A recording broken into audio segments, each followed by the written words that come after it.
Hey everyone, it's Phil Wade. How are you tonight? Thank you so much for being here. We will get going in just a couple minutes. Thank you everyone for tuning in. I appreciate that. If you could hold off on your questions as I go through the presentation till the end, I'm happy to answer all of them. I will answer all of them. But I think sometimes I've heard that, when the questions are coming through, it can be a bit distracting. So let's hold off on that. We'll give it another minute. Hopefully, everybody had a good day, and then we will get rolling.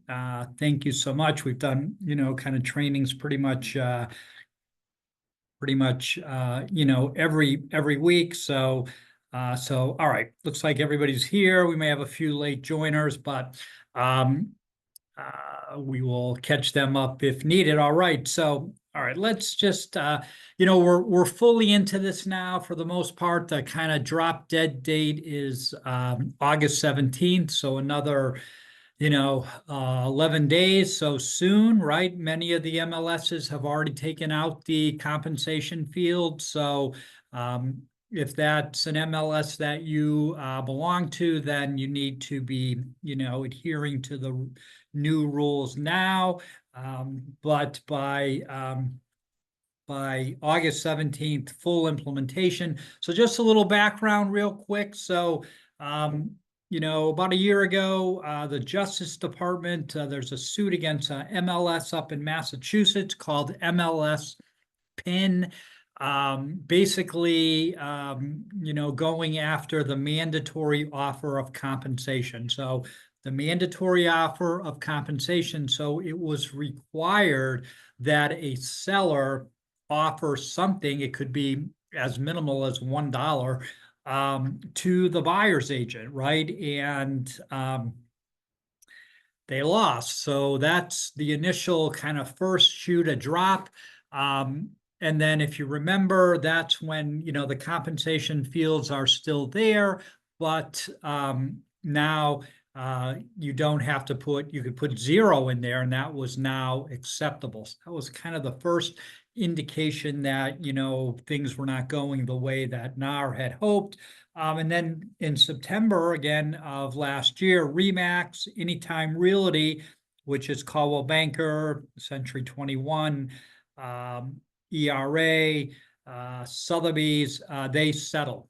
Remax settles for $55 million. Anytime Realty, $83.5 million.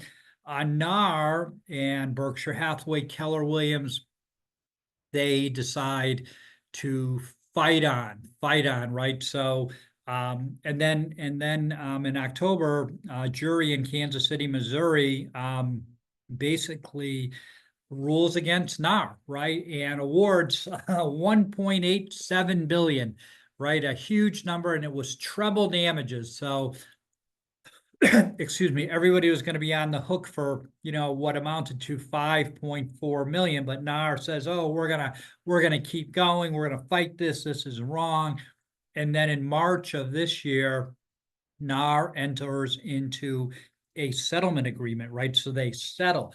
And then as part of that settlement agreement, that's where these changes are coming from. So, and again, we're going to talk a little bit about the settlement agreement as we kind of get into the discussion here. So again, remember the settlement agreement, at least in my humble opinion, is good, right? It is good. It creates more transparency, right, for consumers.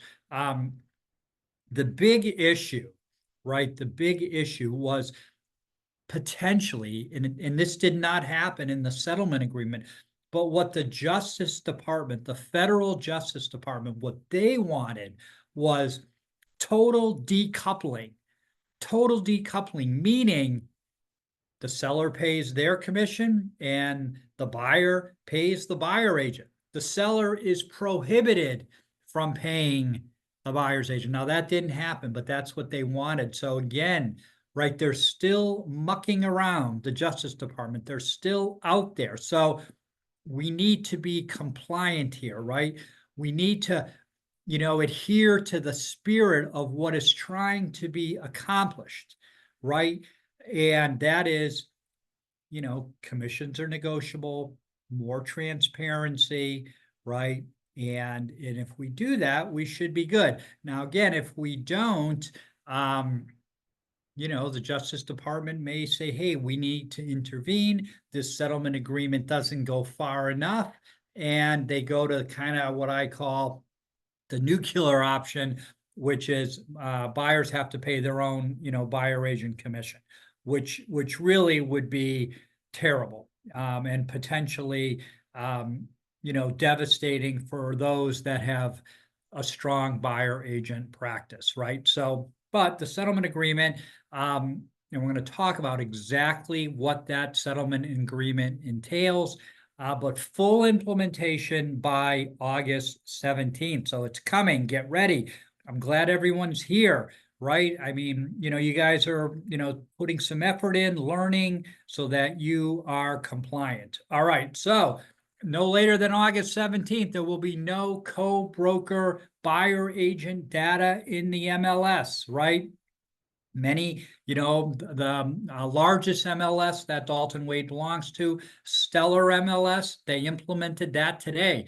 That co-broke fields, they're gone, right? They're not there anymore, right? And, the MLS down Naples, Fort Myers, they implemented it August 1st. So it's coming, right? Everybody, to make this even a little more confusing, every MLS has kind of a different date, right? But by August 17th, there will be no more co-broker data in the MLS. And again, when I say that, it is not only the fields, right? Single agent, transaction broker, non-agent, right? Those three fields are gone, but there can be no mention of any compensation for the buyer's agent anywhere at MLS. Can't be in the realtor marks. You can't have an attachment.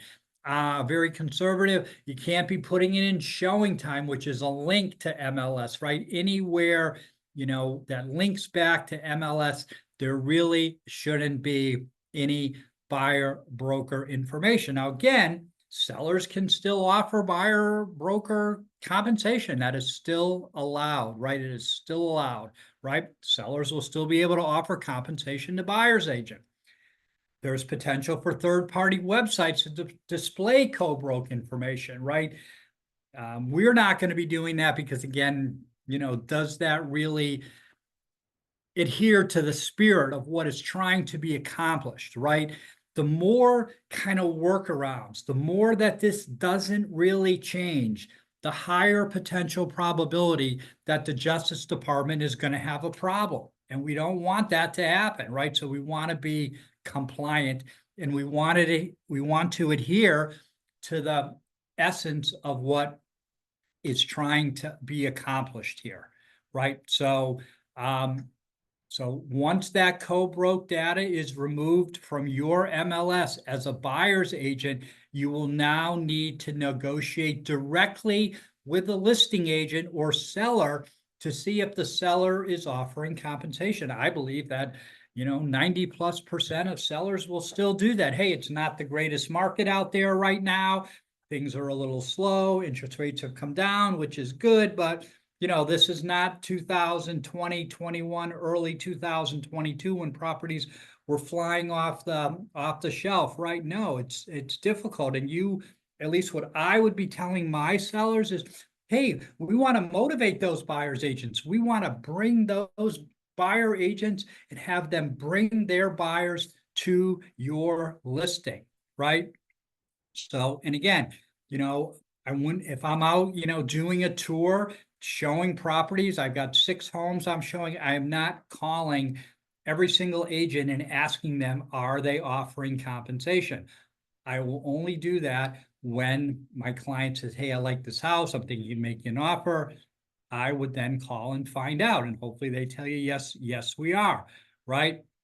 Then you're going to need to, if you're a buyer's agent, you're going to need to enter into a commission agreement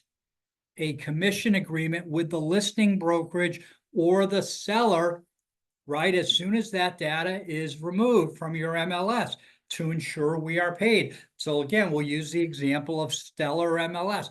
Yesterday, data's there. right? That data is there. You went under agreement yesterday. You printed out that MLS sheet. Hey, it showed, they're paying me as a transaction broker 2.5%. You are all good. Today you enter into a contract, right? It's not there anymore. So you can't be assured you're going to get paid. So you're going to need, right, that commission agreement, right? Think of it as, remember, if you worked with a FSBO, right? You're a buyer's agent, you have a FSBO. Hey, Mr. FSBO, will you pay me a commission? Yes, I'll pay you 3%. And then you got a commission agreement, right? So it's the same now, right? So you're going to either need that commission agreement from the seller, right? Saying you are going to get paid, Dalton Wade is going to get paid, or from the other brokerage, right? Because again, remember how and we'll wait till we get there. We're going to go through the new listing agreement in a bit.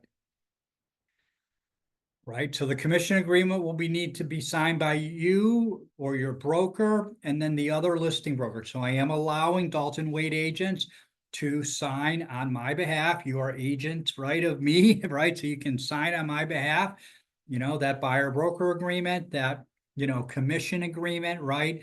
Right. And then if you have a buyer, as soon as that data is out, and you really need to be implementing this probably like now, but I mean, the end date is August 17th. So August 17th, you need either a signed buyer broker, property pre-touring, or showing agreement, right? We're going to talk more about those, in a moment. And then if you are under agreement prior to removal of the co-broke data, you are going to need a commission agreement or buyer broker agreement, right? So again, just to make sure, that we get paid. So before, we always got paid. We knew we got paid, right? Because it was in the MLS. Well, now, what you get compensated for as a buyer's agent's not there. So instead of it being there, now you need that commission agreement, right, from either the listing brokerage or from the seller. All right, so the new listing agreement, let's talk about that.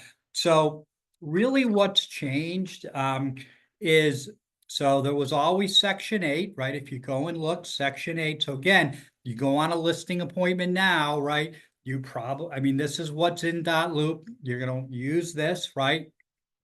And, Section 8 is the same, right? So how this works is that the seller, right? The seller pays Dalton Wade, and we pay the buyer's agent, right? We receive, compensation from the seller, right? Let's use 5%. We receive 5%, and then we're offering 2.5% to the buyer's agent, the buyer's brokerage. Still all good, right? Still all good, except now it's a little bit more explicit, right? And then when we go down to Section 9, right? Section 9 clarifies that regardless of who compensates the buyer's broker, they are representing the buyer and working in their best interest. It emphasized that the seller is not required to compensate the buyer's broker, although they may do so if they choose to, right? So there's it is like right there, Section 9, you can read it. That's what it says. Talk to your clients about it. Talk to your sellers. It's up. They can still pay a commission. It's really no different than it was before, except now it's a little bit more clear, right? It's a little bit more front and center. It's a little bit more transparent. And then we come down to Section 10, right? So, and this is again where the seller needs to decide, are they paying, right, the buyer's broker or not? If the option isn't checked, then no compensation will be offered to the buyer's agent, right? So it's a little bit more explicit, but in actuality, it's not a lot different than it was before, but it's kind of in their face, meaning the seller, right? And it all goes back to who pays what, right? So again, new listing agreement, we're going to start to use that, now if you'd like to, but no later than August 17th. All right, so there is a new showing property now we're on to kind of like that buyer broker, right? Working with the buyer. There's a new showing agreement, there's a property pre-touring agreement, and there's a buyer broker agreement, right? Available in .loop, right? After August 17th, when you send in your file to be paid at closing, we will not be approving your file unless you have one of these three agreements. If you're working with a buyer, right? Can't approve it because you're not adhering to the new rules, right? You need one of the forms to be in compliance. You can amend these forms by completing an addendum. There's a new seller's compensation agreement. We talked about that, and seller's brokerage compensation agreement. That's how you're going to get paid. Before, as buyer's agent, you just got paid because, it was in the MLS. Well, now it's not in the MLS. So, you need to have something documenting that, right? You don't want to do all that work and then not get paid, right? All right. And then we need a compensation disclosure, right? Compensation disclosure. It's not an agreement, it's disclosure. So any listing, right, that is under that is an old listing agreement, right? Or any buyer broker agreement that is an old one, right? Executed before these changes. You are going to need to give your seller or your buyer a compensation disclosure agreement. It's not an agreement, it's a disclosure. Let's take a look at those. Right here they are. Very simple. Just telling them, hey, as a result of the National Association of Realtors proposed settlement agreement and related practice changes, the following disclosure is required in all listing agreements, right? A seller's agent compensation is fully negotiable and is not set by law. That wasn't in the old one. Same with the buyer broker agreement, right? Same thing, right? So in the new forms, this is all there. In the old forms, not there. So they're requiring that we get the buyer or the listing seller to sign those. And again, we need those in our files. MLS, NAR is coming down hard, and consequently, the MLSs are like, I don't know how many transactions, Dalton Wade has done, or I was an agent up in Massachusetts before here. Never once did MLS ever ask for a file. Ever, never, right? Never happened, at least to me. It's going to happen now. They are going to be auditing this. They're going to be making sure, we're compliant, right? The first, every MLS is going to administer the policies differently, but I did see one MLS, first offense, first violation, $1,000 fine. Second offense, that you're kicked out, you're terminated, you are no longer part of MLS. Difficult to do business if you don't have MLS. This is serious. So you got to be on top of the compliance, right? We need those forms for the old listing and buyer broker agreements. All right. This also brings into play agency, right? So agency is how we represent our clients. And sometimes there is confusion around that. And we're going to talk a little bit about that now so that we clear any confusion you have, right? So in Florida, there are three types of agency. There's single agent, there's transaction broker, and then there's what's called a non-brokerage relationship, right? So as a single agent, right, That is the highest form of representation, right? You're going to deal honestly and fairly. There's loyalty, confidentiality, obedience, meaning you got to do what your client tells you to do, provided it's legal, right? You're obeying them.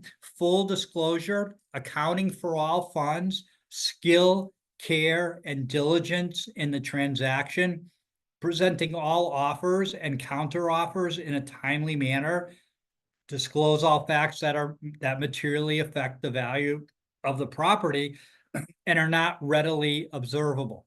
Transaction broker.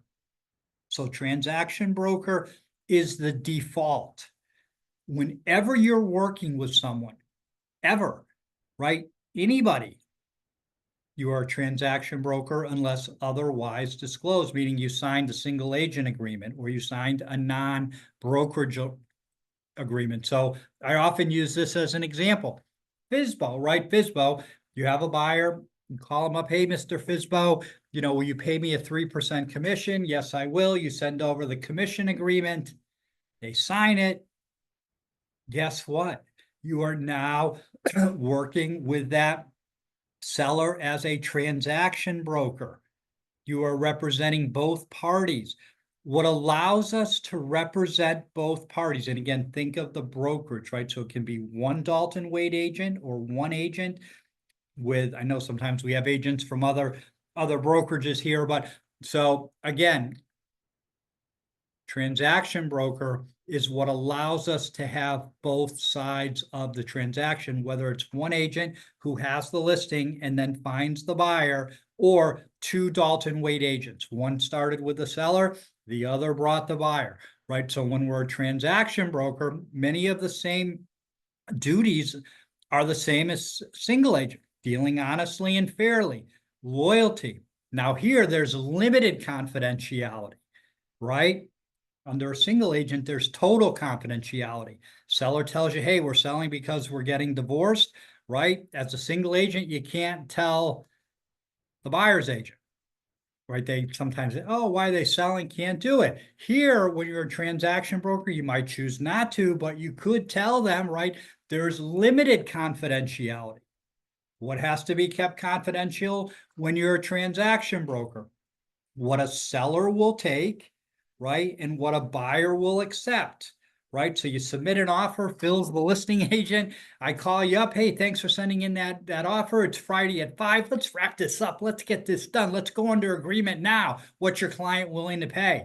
And when you submitted that offer, they told you, oh, let's start at, 380, but we're willing to go to 400. And you tell that listing agent, oh, they'll pay 400.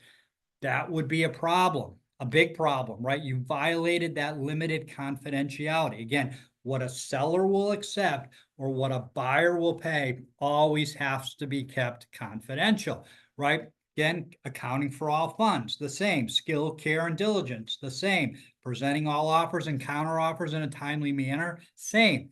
Disclosure of all facts that materially, right? That's the same. Again, loyalty, obedience isn't there, and then that kind of confidentiality. Those are the main ones that are different between the two. So understand always how you're representing your clients, whether it's a seller or a buyer. Now, again, when we represented a seller, right on the listing agreement, it would say, hey, I'm a transaction broker or I'm a single agent. That is now incorporated into the buyer broker agreements, right? Single agent, transaction broker, non-representation. All right. So again, non-brokerage relationship, which is third, let's touch upon that. I mean, deal honestly and fairly, accounting for all funds, disclose all facts, right, that are not readily available. So you're not really doing too much. All right. So again, here's the crux. If you are a single agent, either for the buyer or seller, and the other side of the transaction is Dalton Wade, meaning you work at Dalton Wade, you're working with the buyer, and the listing is a Dalton Wade listing, you need a transition, right, to transaction broker. The seller, if you're a single agent for that seller, you need to transition to transaction broker right before they do that showing. if you're a listing agent, a single agent, and you have the buyer, right, you have to transition to transaction broker and again, and obtain a buyer broker showing or property pre-touring agreement. Let me say that again. So if you are the listing agent, the listing side, right, and you find the buyer directly and you're a single agent. Now, if you're a transaction broker, it doesn't matter, right? Because what you're going to do is you're going to get that buyer to sign one of these three agreements, right? The showing agreement, the property pre-touring agreement, or the buyer broker agreement, transaction broker, right? Because now the seller, right, you transition to transaction broker, you're able to work with the buyer, right? But you need that buyer broker agreement from the buyer. So every single transaction, every single file, there has to be a buyer broker agreement. And when I say buyer broker agreement, that constitutes three things: showing agreement, property pre-touring agreement, or buyer broker agreement. And again, so let's talk a little bit about that, right? So, the listing agents, you're going to get compensation agreements signed by either you or me, right? Saying what your seller is offering. So let's talk a little bit about that showing and property pre-touring agreement. Those are non-exclusive agreements. They are not binding the buyer to work with you. They are, in essence, non-enforceable. Why do I say they're non-enforceable? Here's why: because there is no provision for us to collect attorney's fees. So you have a property pre-touring agreement that the buyer signs, and then the buyer doesn't end up paying us. It is very difficult to impossible to collect. Why? Because to sue them, to take them to court, right, is probably costs more than the commission we're receiving. So why would we do that? So where you want to go, right? Now, again, how do we meet buyers? Typically, it's two ways. A buyer is referred to you. Oh, you worked with my brother. Oh, you worked with my neighbor. You worked with a friend of mine, and they're telling me you are awesome, right? You are referred to them. You are pre-introduced to them. There's already like good vibes, right? That person probably will sign the buyer broker agreement with you right away, right away. But let's say you're meeting somebody on Zillow or Realtor.com or Facebook, or right, they're coming to you online and you've never really met them and you're trying to establish that relationship. It may be harder to get them to sign that buyer broker agreement. So you might think of starting with the showing agreement. Less teeth, can be for a week, a day, a couple properties, right? Very easy to get somebody to sign that. But ultimately, maybe you say, hey, let's start off with a showing agreement. Let's work together for a couple weeks. And then if we connect, if you like what I do, if you like how we work together, we'll move it to a buyer broker agreement, right? It's like dating. And then, hey, they're falling in love with you, and then they're ready to marry you because, and marriage is the buyer broker agreement, right? So at the end of the day, right, you want the buyer broker agreement signed as opposed to a showing or property pre-touring agreement. You may need the showing or property pre-touring agreement because that buyer initially isn't willing to go right to that full-blown buyer broker agreement, out of the gate. So again,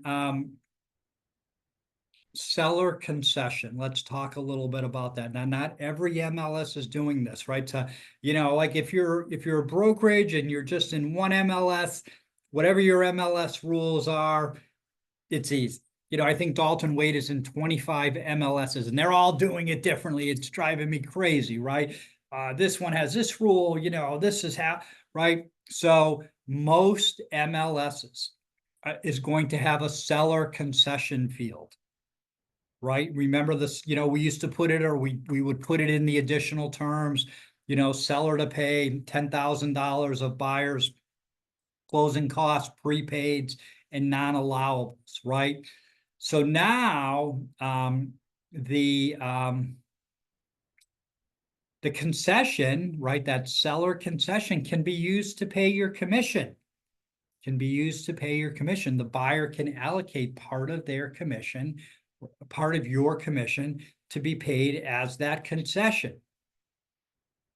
However, you can't specifically state seller to pay $10,000 in buyer's agent commission. Can't do that. It has to be written broadly: closing costs, prepaids, non-allowables, right? And then, as I mentioned, for listing and buyer broker agreements entered into prior to 8/17, or if you're using that old listing agreement, I think Dalton Wade has like 1,100 or whatever, 1,200 listings. They're all executed with the old form. So every single one of them, right, in order for you to be compliant, in order for me to pay you, because we are going to be compliant, right, to pay you at closing, we need that disclosure signed by the seller, right, where we told them, hey, commissions are negotiable. That's the rules. That's the requirements. Again, if you're a listing agent at both sides of the transaction, I mentioned this, you need from that buyer, right, a showing property pre-touring agreement or buyer broker agreement, right? You need, so every single transaction, there has to be something signed by the buyer. If you have both sides, it doesn't matter. You're going to have to get that buyer to sign somebody. If you meet a buyer at an open house and you're not the listing agent, guess what? Right? If you're going to write that offer for that person, you need them to sign a buyer broker agreement, a showing agreement, or a property pre-touring agreement. Or if you say, hey, you hit it off with them and you ask them to go, hey, take a look at, some other houses with you, you need that buyer broker agreement. So whenever you show a buyer a property, now open houses, like they can come to the open houses, that's fine. You don't need to get anything signed. If you write an offer, right, we need that buyer broker agreement. Or if you're taking them out, looking at properties, you need one of those three buyer broker agreements: the showing agreement, the property pre-touring agreement, or the full-blown buyer broker agreement. All right, so it's happening, key dates: buyer broker data will be removed from the MLSs. Many of them have already removed it. Date will be, depend on the MLS, but anytime between August 1st, right, we're in this period now, and August 17th, everything is gone. Every single MLS will be compliant. Once that data, has been removed, right? That's removed today. I'm using Stellar as an example. Stellar MLS, right?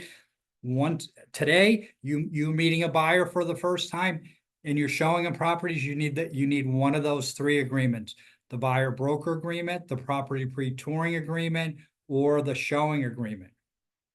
And if you're submitting an offer, right, you need a compensation agreement. How am I getting paid? How am I getting paid? You need an agreement from either the listing brokerage saying they're going to pay you, or directly from the seller.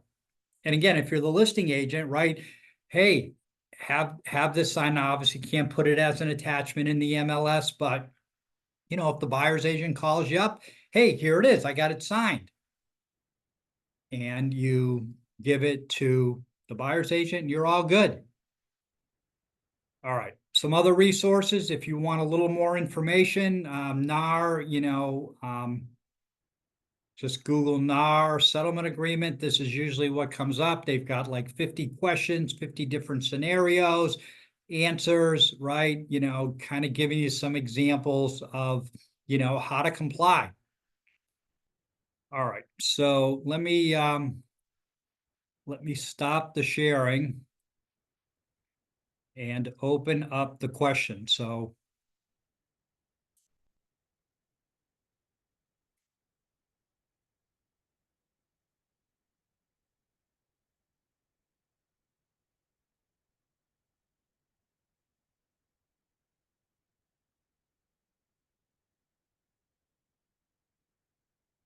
All right. So remember, Phil, Phil is not all knowing, right? He doesn't know everything here. He knows a lot. I mean, I'm pretty knowledgeable on what we got to do, but I mean, you could throw some questions at me that, I'm really not ready. I mean, I can't answer because I don't know the answer, right? I mean, we're all learning, right? I mean, and again, I think I mean, not that we want to be thinking like this, but I believe there's going to be some leniency, right? In terms of like, they audit your file now, meaning MLS, they probably have a little bit more understanding than they're going to in a few months from now, right? So, all right, let me scroll down and we will start with the questions. All right.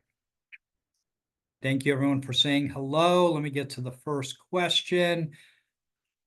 Let's see here.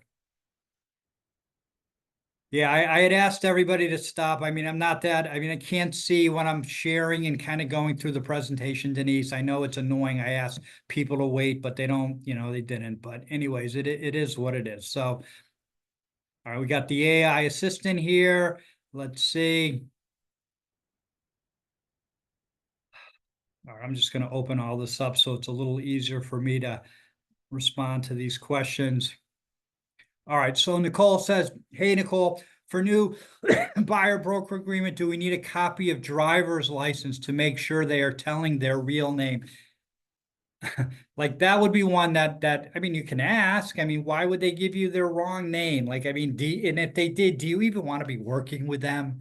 Right? I mean, these are like, again, you can ask for their license, but I mean, I kind of believe people on on the surface, but I mean, you can certainly ask. How about referral fees? Is this affected? I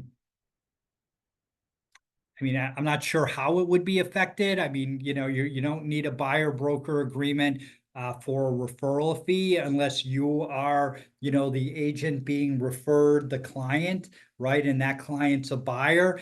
Think of it like this. Every time, right? Anytime and every time you show a home as a buyer's agent right now, or no later than August 17th, you need one of three things: showing agreement, property pre-touring agreement, or buyer broker agreement. Those are the three acceptable forms. Showing agreement, property pre-touring agreement, they are non-exclusive.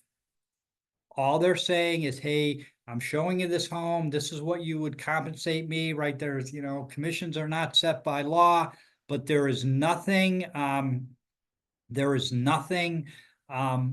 exclusive. You don't have, like, you are just like, you're dating around, or they could be dating around, right? You have nothing. Hopefully, right? Hopefully it turns into the buyer broker agreement, right? Hey, we've worked together for 2 weeks. We seem to be hitting it off. We really need to sign that buyer broker agreement, and hopefully they do it. Hopefully they do it. But again, if you're referring a buyer to somebody, in another part of Florida or another state, you don't need a buyer broker agreement for them. It's only if you are the referred to agent. All right, Laura, how are you? What if there are two people you are showing? Do you need both of their names on there? What if one is the buyer and the other one is the girlfriend or so? If you don't put them both on, then the other person can get someone else to show them the house with another agreement. I mean, again, these are like, again, I don't know the answer to that. I mean, I would be looking at it like this, right? We usually ask at some point, maybe right out of the gate, everybody does it a little bit differently, the pre-approval, right? Okay, the pre-approval. Are both names on it? Then you need both on the buyer broker agreement. If you have one, right, then you need one name is on it, then that's the person you end up needing, to sign. Again, think of it like this.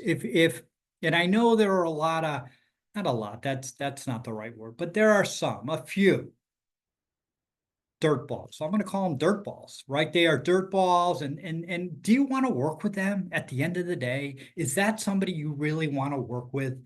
right, that's going to do something like that, that they're going to sign with you and then they're going to have their girlfriend, right? You know, again, like, I mean, we all want to be compensated. We want to make money, right? I mean, again, can I give you a hard and fast on like, oh, again, the most conservative way, the better way, the way to be fully assured is you get both of them to sign.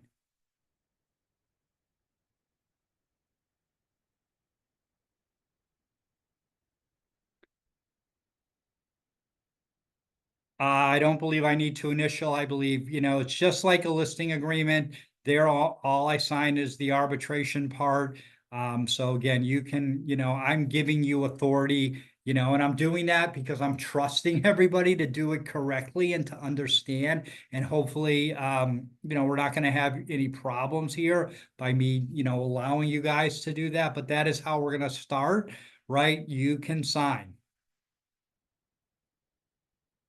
Hey, Jody. Jody says the buyer broker agreement. Again, that's the full blown, right? That's the full blown, right? I'm going to say it again. I know I've said it, but I want everybody to understand there are three agreements that allow us and make us compliant: the showing agreement, the property pre-touring agreement, and then the buyer broker agreement, right? Showing agreement, property pre-touring agreement, those are getting to know me documents, agreements, right? They're all they really do at the end of the day is make you compliant.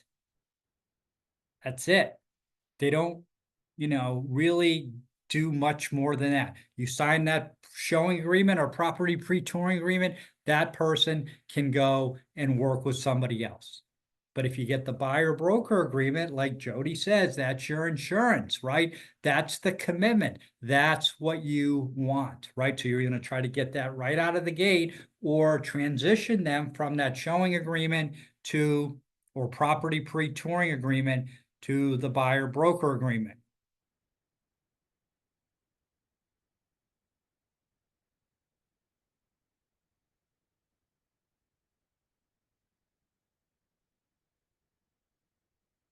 Well, the buyer broker agreement, all the agreements tell everybody commissions are negotiable, right? That is one of the changes overall, both with the listing agreement and the buyer broker agreements, that commissions are negotiable, right? We're telling people that. It's more explicit than it was. I mean, it really wasn't there before. Hopefully, we told people that if they ever asked us, but now it's like, right? I mean, if we go back and we look at the listing agreement, there's a whole paragraph telling them. Section 9.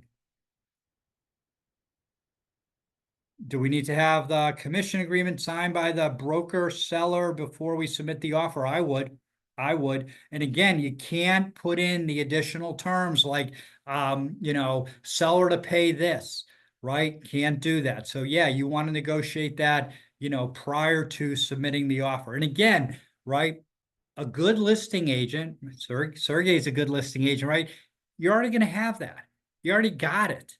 Your seller is offering compensation through the listing agreement, then we can sign it. We got it, right?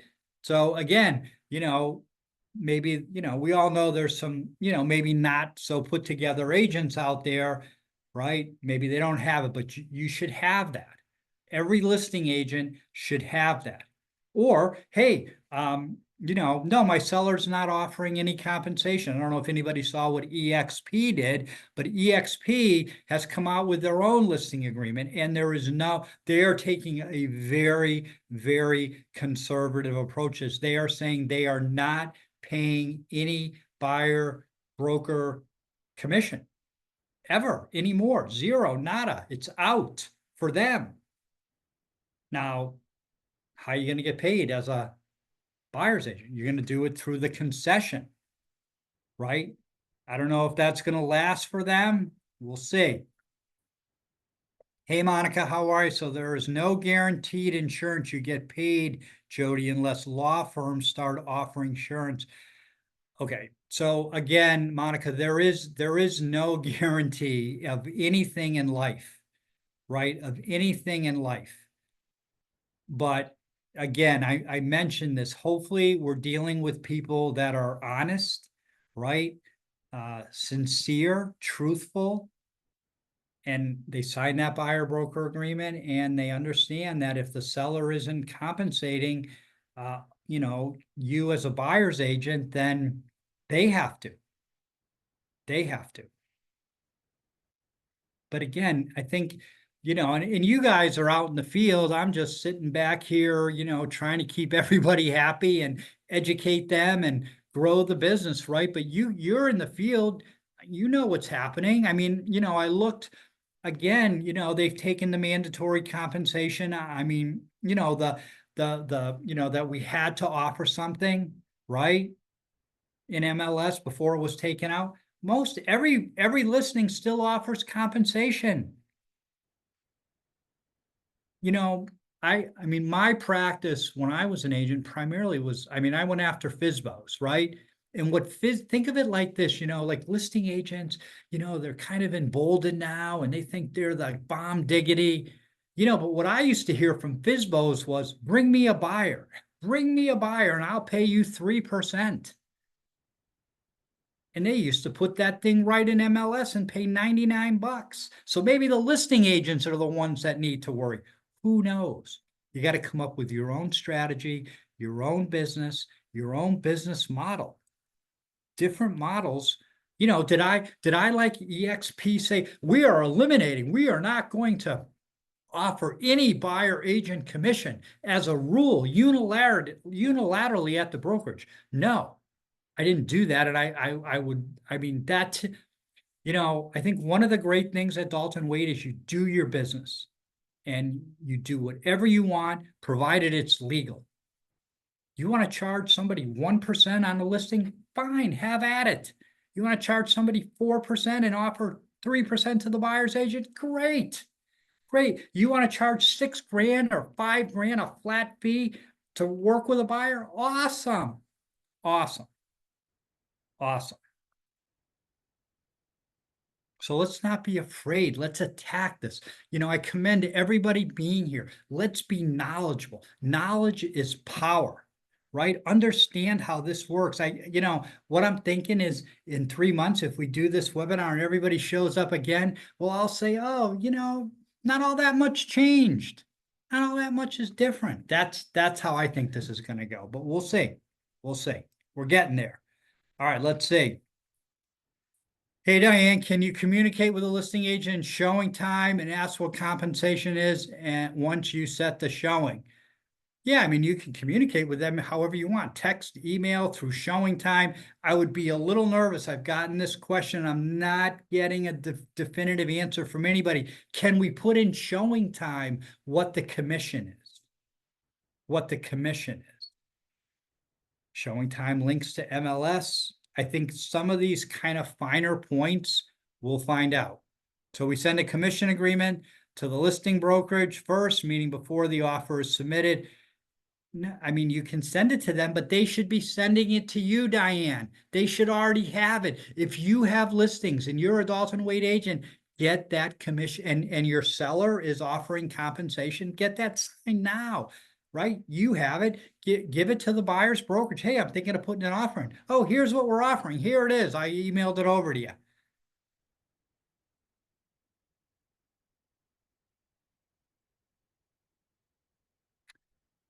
I'm not sure why they took out the word exclusive, but I know it is exclusive, right? I mean, the ones that aren't exclusive are the showing agreement and the property pre-touring agreement.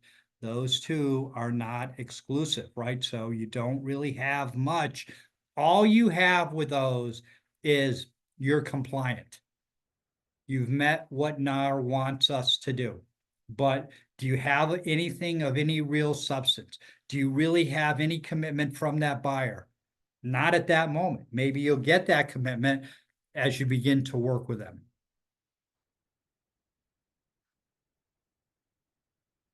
Again, I mean, is there a specific addendum to make changes to it? I mean, I think you have, just like, when you write an addendum, right, on the purchase contract, you write it up. So it's the same thing. You're making an addendum, like say, I get this one a lot. Oh, I agreed to 2% with my buyer. He's going to compensate me 2%, but then, the listing side is offering 3%. Now, remember, I haven't mentioned this. You only get the less, right? If your buyer broker agreement is 2%, right, and they're offering 3%, you get 2%. But maybe what you say to your buyer is, hey, they're offering 3%. Can we amend, right? Can we sign an addendum, to our buyer broker agreement?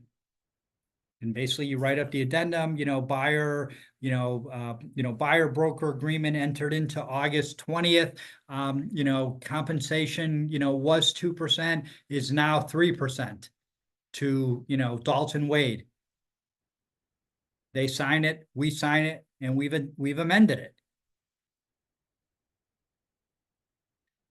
Okay, Tracy Forth, how are you? Do all buyers need to sign a compensation disclosure now as well? Good question, right? So again, the new forms cover this, right? It explicitly meets all the criteria, the new listing agreement, the new buyer broker agreement, the new showing agreement, and the new property pre-touring agreement meet those compliance, right? We're compliant. Now, you got an old buyer broker agreement or you got an old listing agreement. That's when you need the compensation disclosure, right? That way, those files become compliant by us disclosing to the seller or buyer, commissions are negotiable. That's all it is. For whatever reason, they decided to add that in. So anything old, right? Any listing agreement, any old listing agreement, meaning not the updated one now, or any old buyer broker agreement, that's where we need the compensation disclosure. Jody says we have an already existing listing agreement before the changes. Is this the compensation? Yep, that is exactly what it is. All I need to do to the file, you got to get your client to sign it and add it to the file. No, you don't need to do a whole new listing agreement. You don't need to do that. All you need to do is give them that very benign disclosure telling them commissions are negotiable. Oh, why do I have to sign this? Well, there's some new practice changes, through NAR. And one of the requirements is that I inform you commissions are negotiable. Hey, can you sign this? Right. So very simple.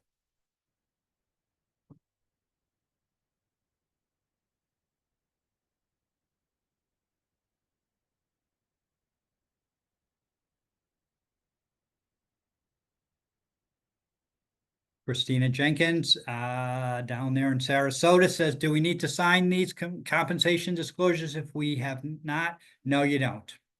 Nope. So if you don't have a buyer, right, a previous buyer broker agreement that you're working under, you don't need to give them the, compensation disclosure. But what you do need is the new buyer broker agreement. So if you don't have a buyer broker agreement with them, by, really today, Christina, for you, any buyer you're showing anything to, you need one of those three agreements: showing agreement, right? Property pre-touring agreement, or buyer broker agreement, because in the MLS you're part of, that stuff is, the compensation fields are gone. Paul, this difference between showing, pre-touring, and buyer's agreement. Well, the main difference, two big differences, right? The showing and pre-touring agreements, non-exclusive, right? So again, it's like they can work with somebody else, right? They are not committed to you, right? The buyer agreement is exclusive. And then the other big one is showing and pre-touring agreement. There's no provision, if we have to sue that buyer to collect our commission, that we can recover our attorney fees and court costs. So, like, again, from a business decision, the commission's 10 grand. To litigate this and to get that money is probably going to cost us more than 10 grand. Why would we do that? But with the buyer's agreement, right, we have that provision where the prevailing party pays the other party's attorney fees and closing costs. So we've got some meat there. We've got some, some ability to collect.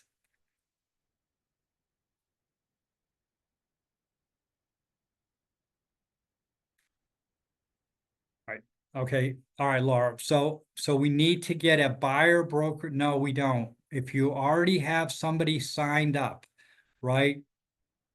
And it's closing after the 17th, but you went under agreement with them before the 17th, and we're using the 17th, right? It's kind of when everything needs to be implemented. What you would need from that buyer, right, is the compensation disclosure, telling them commissions are negotiable.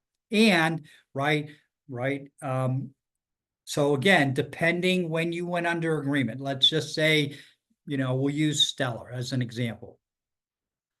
Today's the day they took the commission data out of the MLS. So if you went under agreement yesterday and you printed out the list, the listing, and it says you're going to get paid 2.5%, you don't need a commission agreement.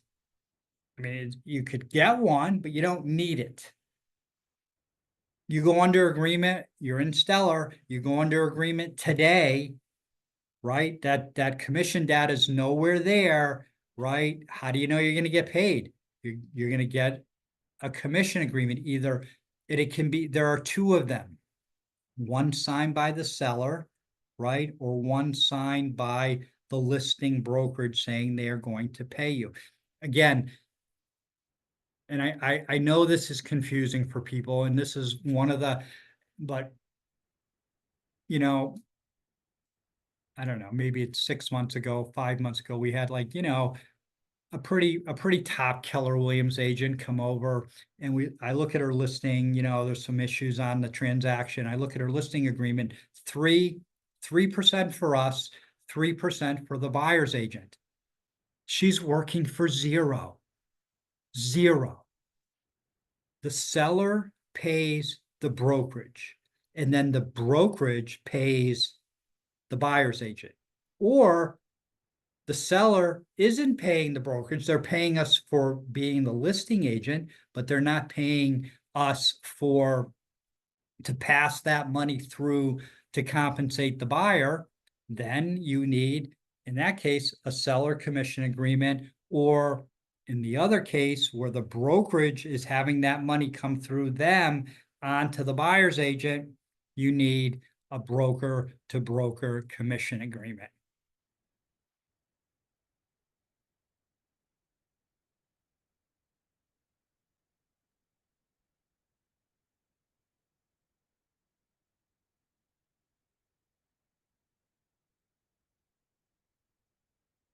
Oh, Sergey Zap's going to tough one. What services can I perform as a listing agent for a buyer who refuses to sign any agreements with me, but wants to buy the property I've listed? Well, then probably, unfortunately, again, why someone would do that, right? I mean, all you're going to ask them, Sergey, is to sign the showing agreement. I mean, if you can get a buyer broker agreement, but again, we need something.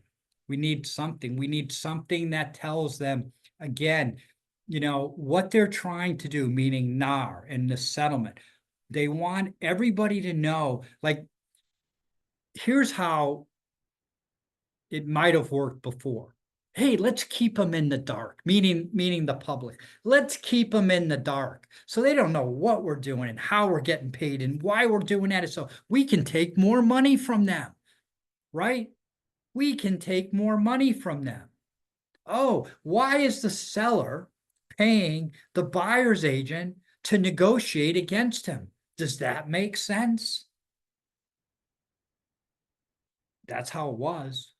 So all they're doing right now is trying to make it more transparent, right? So that everybody knows and it's explicit. Commissions are negotiable. So again, Sergio, I don't know. I mean, if that happens, call me and we'll figure out what to do. But again, why the buyer who's dealing with you as the listing agent wouldn't want to sign something, one of the most like that benign showing agreement? I don't know. but it is a good question, but I don't know. Haven't asked that. You know, there's a lot of what ifs that are going to come up. And as they come up and you're actually having them happen to you, shoot me an email. Phil@daltonwade.com, and I will get back to you and we'll get the answer. All right, Lacey, how are you?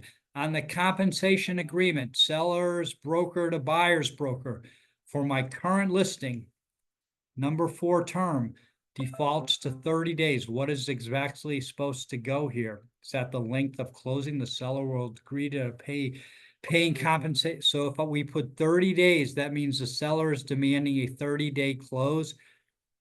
I am really not understanding your question. I mean, we have the listing agreement, right? The listing agreement states, you know, it goes from this date to this date, right? If you go under agreement prior to the expiration, you're still covered, right? So again, who is paying, right? Your seller, think of it like this. Your seller is either paying compensation to the buyer's agent or they're not. If they are, then put it on the listing agreement. If they do that, then we can sign because that money is being, right? Remember, 5% is what we collect, and then we pay out 2.5%. Oh, the buyer wants to make sure they're going to get paid. We can sign that broker to broker compensation agreement for 2.5%. Seller says, no, I'm not offering any commission to the buyer's agent. Nope, not doing it. Okay. And an offer comes in and they're asking and you ask them, hey, looks like they're going to submit an offer, but they're asking that you pay 2.5% to the buyer's agent. Oh, I'll do that. Then you're going to get from the seller, because it's not on the listing agreement, that the buyer agent is going to get paid. What if they want you to be a single agent? You really want to be a transaction agent. When you say they, who is they? The seller or the buyer or both? Right? The seller or the buyer, because with buyer, you can be a single agent as well. So depending who it is, right? And you want to be a transaction agent, then you have to explain, like, what are the differences? Why do you need me to be a single agent? You know, sometimes, you know, people come from different states, like, you know, in Massachusetts, you couldn't, you know, here in Florida, you can be a transaction broker. You don't even need to get anything signed. You do now, like the buyer broker agreement before, but in Massachusetts, you had to have both parties sign and agree to, right, that you were representing, you know, both.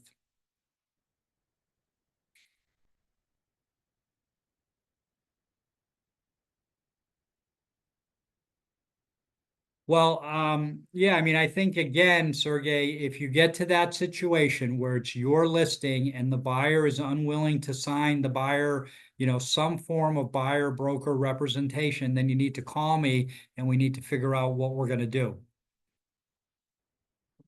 But again, like, it doesn't make any sense to me why someone would not want to sign if they're buying that house. You tell them it's compliance. That's why you need to sign. You want to buy the house, you need to sign this.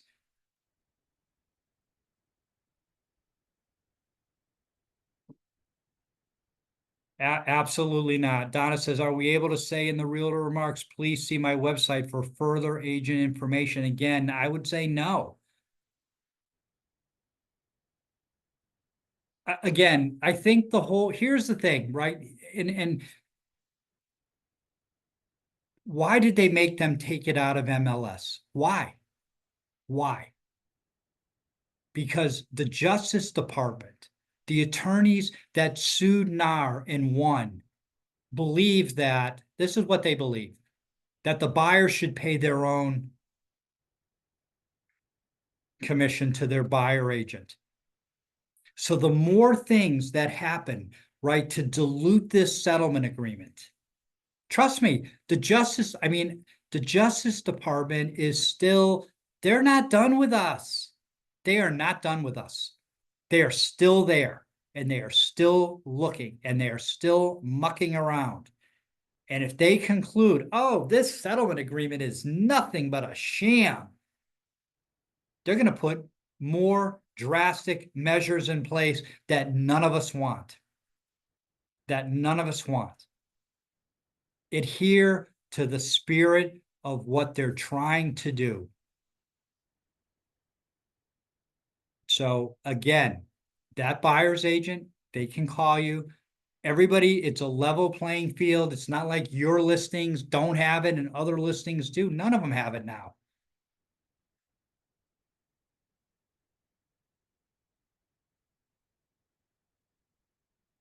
Again, Sergi says, no, that's a violation. We don't know what a violation is. It could be. It could be. I don't want to find out. You don't want to find out. You got to be conservative on this. You don't want to be pushing the needle.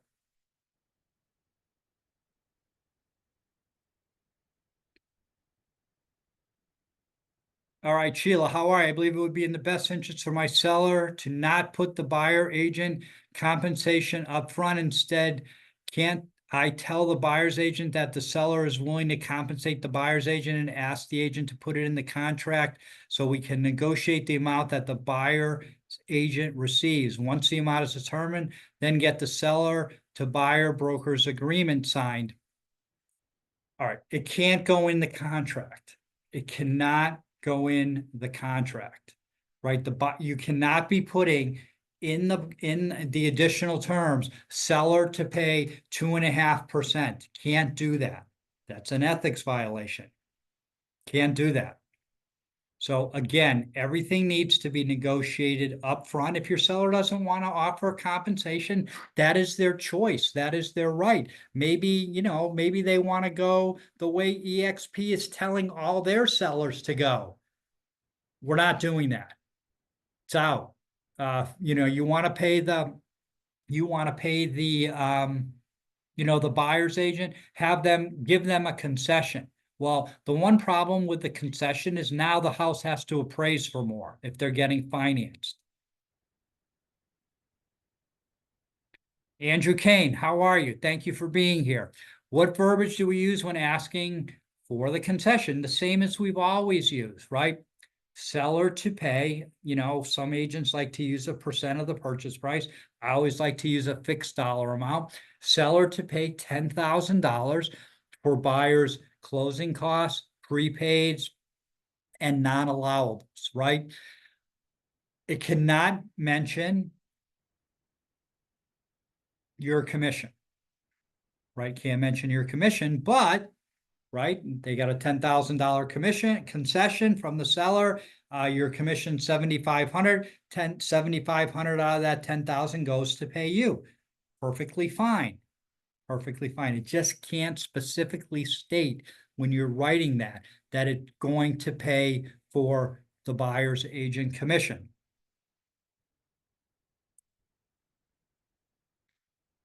Are all the right proper forms in dot loop yet? So I see many with different dates. I mean, we are putting them in. They are there. They should be there. We are eliminating things. We're putting in the new ones. This has been a lot of effort. We are there. I mean, everything should be there. Everything you need should be there. If it's not, shoot me an email. Maybe finding them is a different thing, right? But they're there. They're there.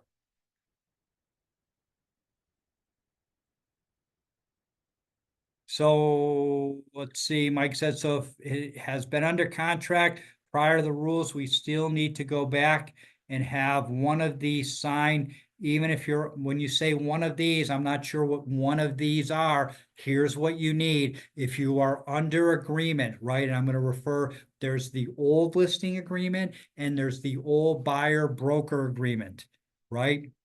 Then we have the new listing agreement and the new buyer broker agreements, the 3 agreements, right? Those all are compliant, right? If your listing agreement and your buyer broker agreement was old, then you need a compensation disclosure.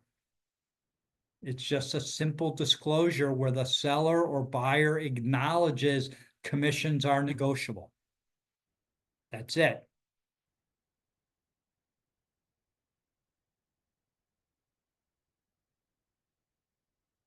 Hey, John, I understand that in the contract under additional terms, you should outline outline the compensation agreed to and where it is coming from? Absolutely not. Nope. I don't know who's telling people this stuff. It does not go in the additional terms. You can't, no, no, no. There's a commission, right? A broker to let's go through this again, because I feel there's some, right? The seller pays the listing brokerage. The total, let's use 5%. They pay Dalton Wade 5%, and they've decided, right, that I'm going to offer 2.5% to the buyer's agent. 5% comes to Dalton Wade. Dalton Wade, out of that 5%, pays 2.5% to the buyer's agent. In that case, what you're going to get the buyer's agent is a broker to broker compensation agreement, because the broker is collecting the money and paying the buyer's agent. Let's use that same example, but different now. Now the seller says, no, I'm not paying. I'm only going to pay you 2.5%. Then the buyer's agent says, hey, my client really likes the house, but I need to be paid 2.5%. You go back to the seller right before the offer and you say, hey, I think they're going to put an offer in. I think it's going to be pretty good, but they are asking you to pay them. Are you willing to do that? And he says, yes. Then what you're going to get from him for that buyer, right, is a seller to buyer brokerage commission agreement. If the seller says, no, I'm not paying, then what you're going to tell that, buyer's agent, hey, put it in as a concession. We'll see if the seller will compensate you via a concession. Are the Zillow state-by-state touring agreements compliant? I don't believe they are in Florida. I believe telling somebody they're paying zero commission is against the spirit. We are not, I don't want to find out whether it's compliant. Who do I call? I call the lead. Nobody tells, I don't know if it's compliant, but I'm telling you this, we are not using that. We are not using it. We have 3 forms, right, that I know are compliant. So no, we're not using the Zillow state-by-state touring agreements. Those don't work. All right, with these handcuffs put on the buyer's agent, now you possibly can end up working for free, because you still have to represent your buyer and submit offers, even if there is no negotiation for your fees, and the buyer may end up not having your BBA amount to pay you in the end. Okay. Again, I think, see, Laura, I think you're missing the crux of what's going on here. And again, I didn't make the rules. I didn't make them. I thought the old system worked really well, but they, for whatever reason, changed how this is going to work. So again, the idea is that you are going to get a buyer broker agreement. Somebody has to pay you. Nobody works for free.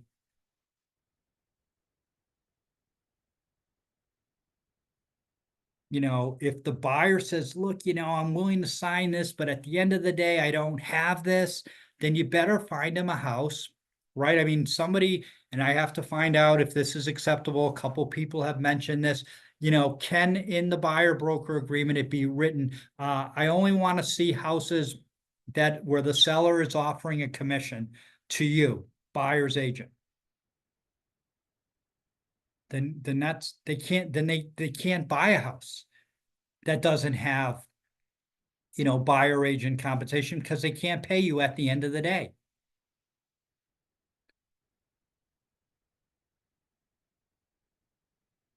Okay, so if you're under, I know we talked about this, so if you're under contract right now, you need the commission agreement signed by the seller's agent.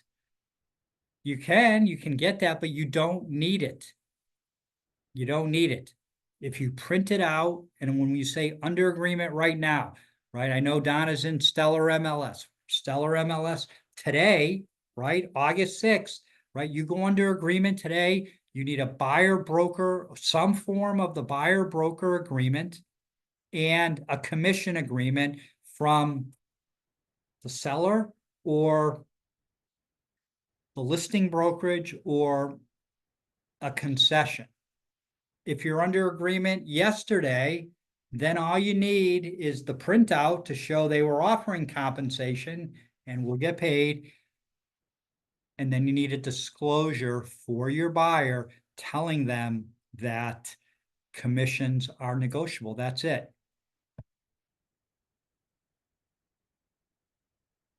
All right, Andrew says he likes my blazer. Thank you so much. Trying here. All right, off topic from Maria. Are you coming to South Carolina? Yes, we are working on that as we speak.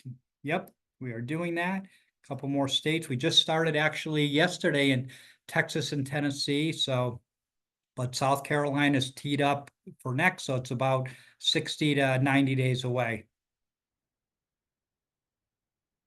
Are there updated checklists on the buyer and listing loops now in .loop? I have to check that for you. I will do that in the morning. It's a great question. Hopefully they're over there in compliance doing those things.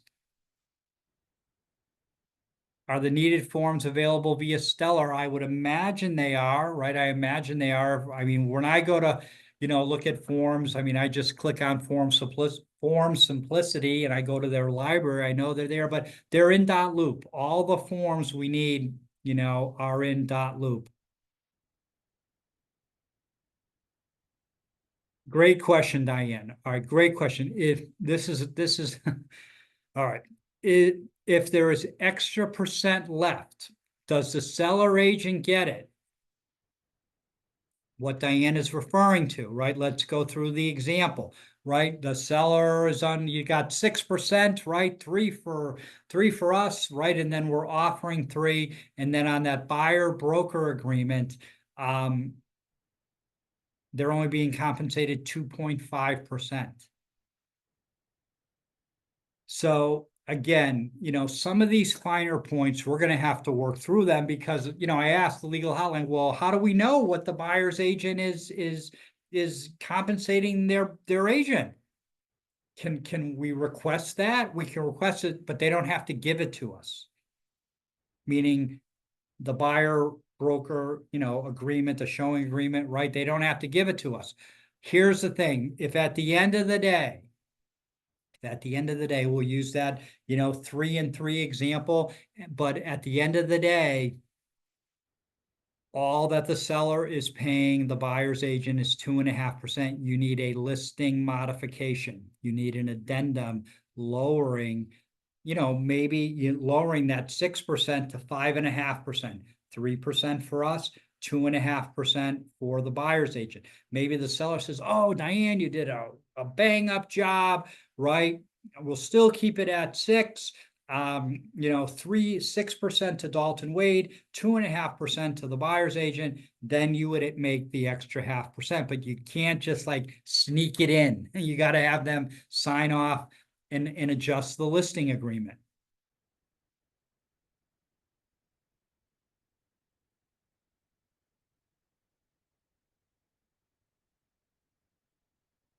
Can we advertise commissions on our own personal websites? I mean, I guess, yes, but I think again, what we're doing is we are not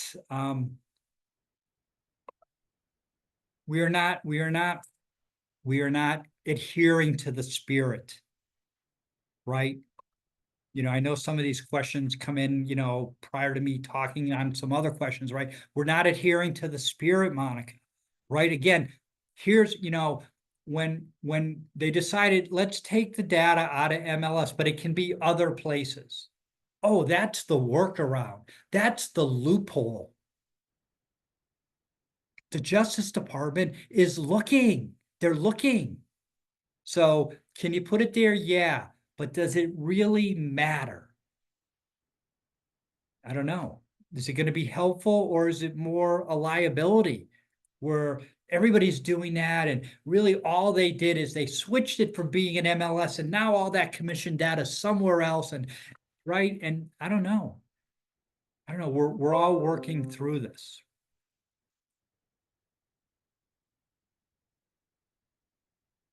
Hey Debbie, how are you? Can we put 0% on the buyer broker agreement when I am the listing agent and writing an offer for a buyer without an agent for my listing? I'm already getting paid by the seller as their listing agent. Well, here's the thing. I mean, you can, but let's expand on that, right? So, maybe again, we'll use six, right? 6% to Dalton Wade, 3% to to the buyer's broker. So now, right, you're going to put 0. So now the buyer really is the agent's only being paid 0. So now our listing agreement is out of whack because we had 6 and 3, but now is it 6 and 0? Is it 3 and 0? Again, you'd have to go back and chat with your seller and see what they want to do. Maybe they say, Debbie, you are like awesome, bang up job. You got this thing sold in a week. I'm going to pay you 6%. You made it all. Awesome. Or maybe they say, well, or you say, oh, it's actually more work, right? I got to do both sides now. And I got to keep everything together and blah, blah, blah, right? And, oh, but, kind of like that variable listing. Remember that? Like, if you found a buyer, often it was a different commission than if the buyer's agent, brought the client. There's no more variable listings. No more variable listings. So again, but you got to go back, right? If what you're paying the buyer's agent, even if it's you, does not agree with what's on that listing agreement, you need to modify the listing agreement. Hey, Bo, how are you? So just to be clear, for my current listings, I need the compensation agreement located in .loop. You need the compensation disclosure, right? So there's a seller to buyer agent compensation agreement. That's the seller paying the buyer's agent directly, right? Then there's a broker to broker compensation agreement. That's where we received the gross proceeds and we paid the buyer's side out of that. Any past, I'm going to call them old listing agreements, old buyer broker agreements, you need a compensation disclosure.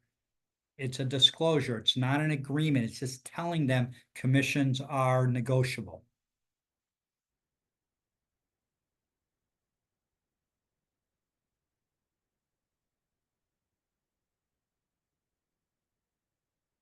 Hey, Jody, how are you?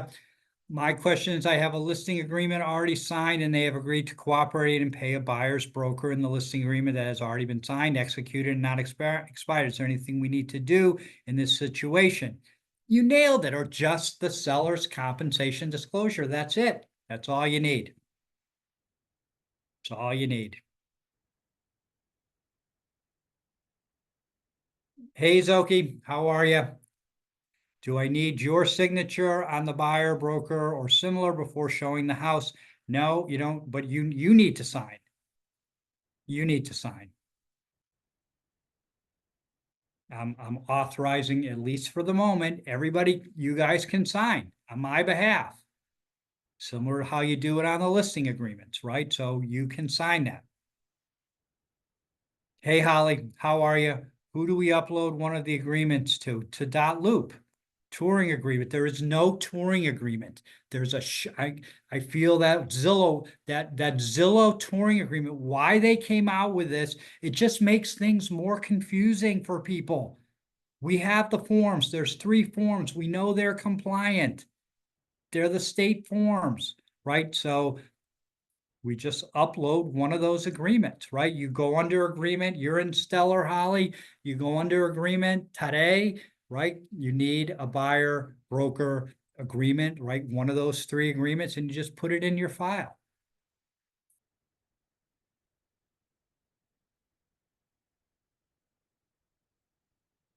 Look, here's the thing. I don't know when you showed them that property. I don't. I never will. Again, We all want to adhere to the spirit, right, of what we're trying to do. We're not supposed to be showing anybody a property, right, without something signed from them. Now, you went under agreement September 1st and your buyer broker agreement is September 1st. Well, hopefully that's when you first showed them the property. So I can't, there's no way I can monitor that. I don't know. I'm going to look at your texts and email. No. From a compliance point of view, you need that. You need, if you're working with a buyer, you need one of those three forms dated the same date or prior to the contract, the purchase contract.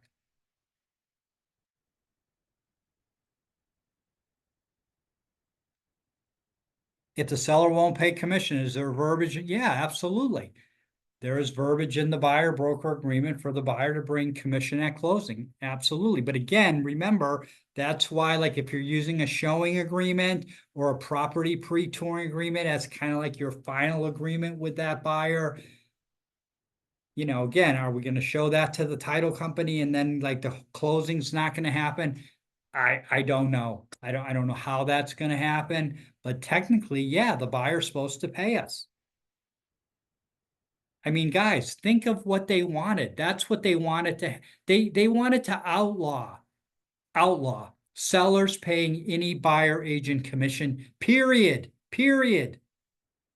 That's where this was going, and that's where this still can go. We don't want that. We don't want that. That's why we want to be compliant.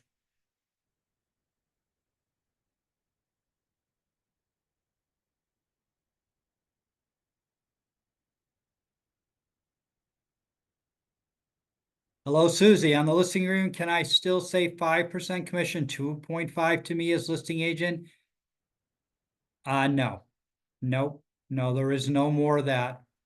And I did mention this, but what Susie's describing is variable rate commission. Variable rate commission is out.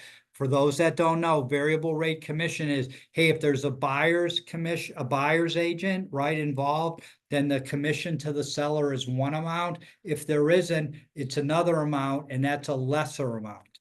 That doesn't apply anymore because now every single buyer has a buyer agent brokerage agreement. So there is no more, or just 4% to me if I represent the buyer. Now, again, as I mentioned to Debbie, right, you started off 5% and then you found the buyer. Like, and Debbie said, oh, I'm now going to charge the buyer 0. Well, then are you getting 5%? Or because then it needs to be 5% in 0, not 2.5 and 2.5. The listing agreement at the end of the day needs to reflect the commission amounts actually paid. And if it doesn't, it needs to be amended.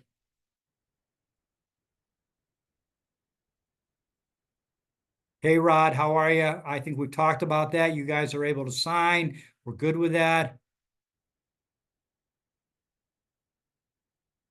Nope, they're all in there, Laura. I mean, I'll double check, but I mean, I know they're there. They're there. All three of them are there. I would say absolutely not, Julie. How are you? Can we include commissions in a reverse prospecting is when you send out to the other, the other agents, hey, open house, price adjustment? No. Nope, that I believe would be a violation.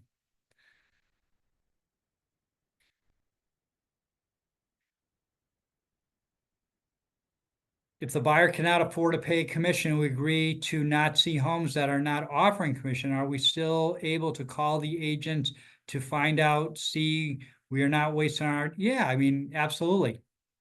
Absolutely. You can still call them. Yep. Hey, Greg, how are you? Yep, the three agreements are in dot loop for sure.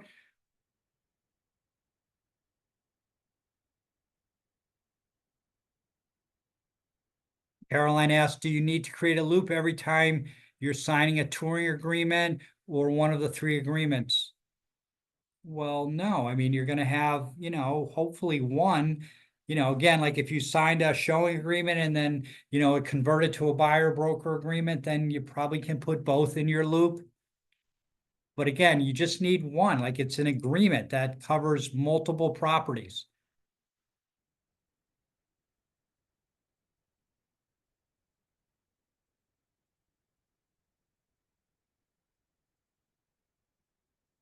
Do we need to, Nicole asked, do we need to submit BBA proof to local MLS GTAR? It's going to be MLSs enforcing this, not unless they ask.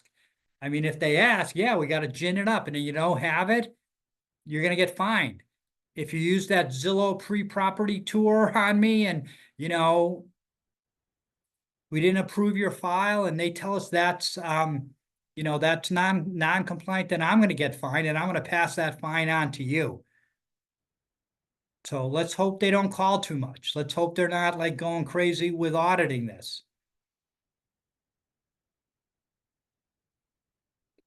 Do we have to create a loop for the document? I mean, you can. I mean, you can also wait till you go under agreement and then put it in that loop. John says no dirt balls in my wheelhouse. Exactly. Like, right. I mean, like again, people that don't want to sign this stuff, like, okay, how serious are you about buying a house? Like maybe, buyers can waste our time, right? We don't want to do that. Time is valuable. Maybe they're not a good candidate.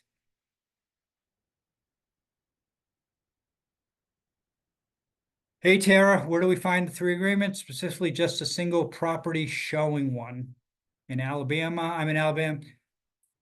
We are working on getting that in there. We're waiting on Alabama to come out with the forms. Here, we're kind of, doing, these are the three Florida forms. I will check for you what's required in Alabama, but they will be in there.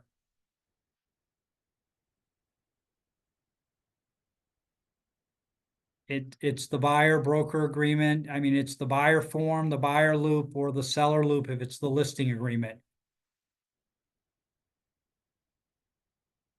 Monica asks, will our commission splits from leads change and also be negotiable since us as agents are now fighting more for our commissions and not fully guaranteed for two? Okay, so we were never guaranteed 2.5 or 3%. Never, ever. These are so again, like you got to negotiate. You got to, we didn't really dive too deep into this, but you got to express your value. And if you struggle doing that, you are going to struggle out there. Do you think I know?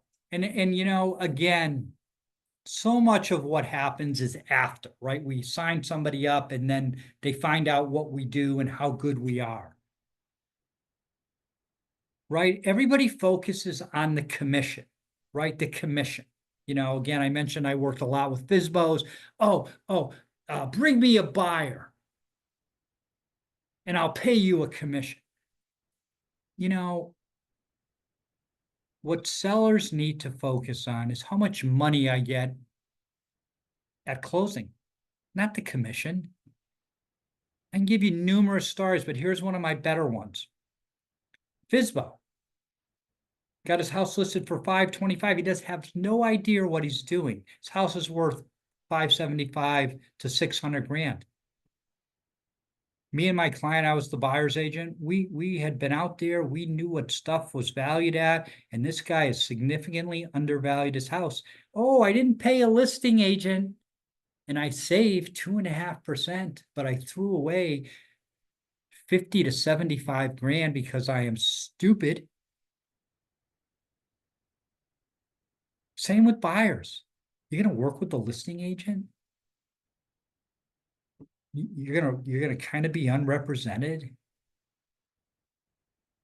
Is that really in your best interest? Do you think maybe you might end up paying more?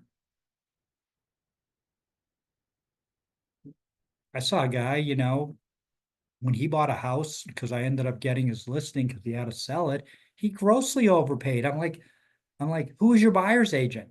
Oh, I worked with a listing agent. Express your value. Stress to people how you are going to help them save money or get more money if they're a seller. Stop focusing on the commission. If you do that, you will do that at your own peril. You got to switch it around.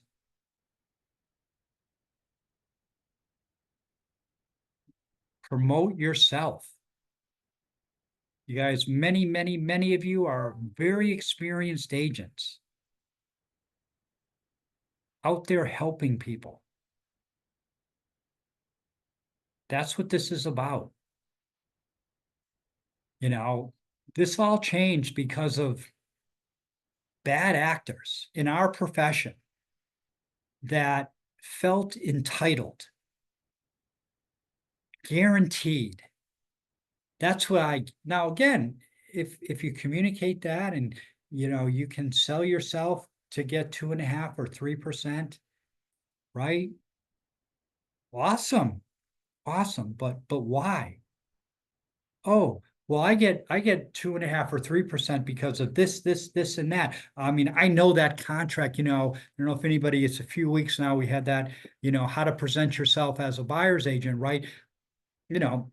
I know that contract inside and out. I'm going to be there at that home inspection. I'm a strong negotiator.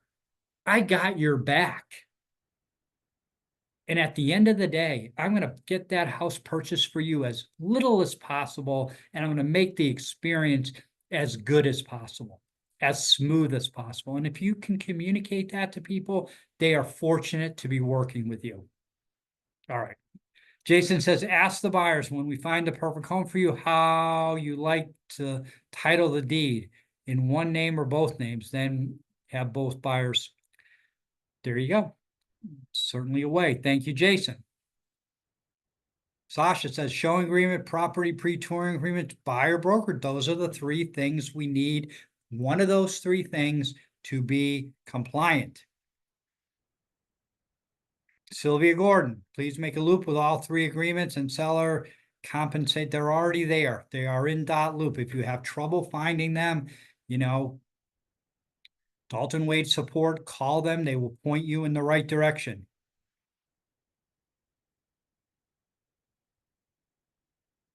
If our commission are now negotiable with our company, broker commissions to Dalton Wade will be negotiable as well.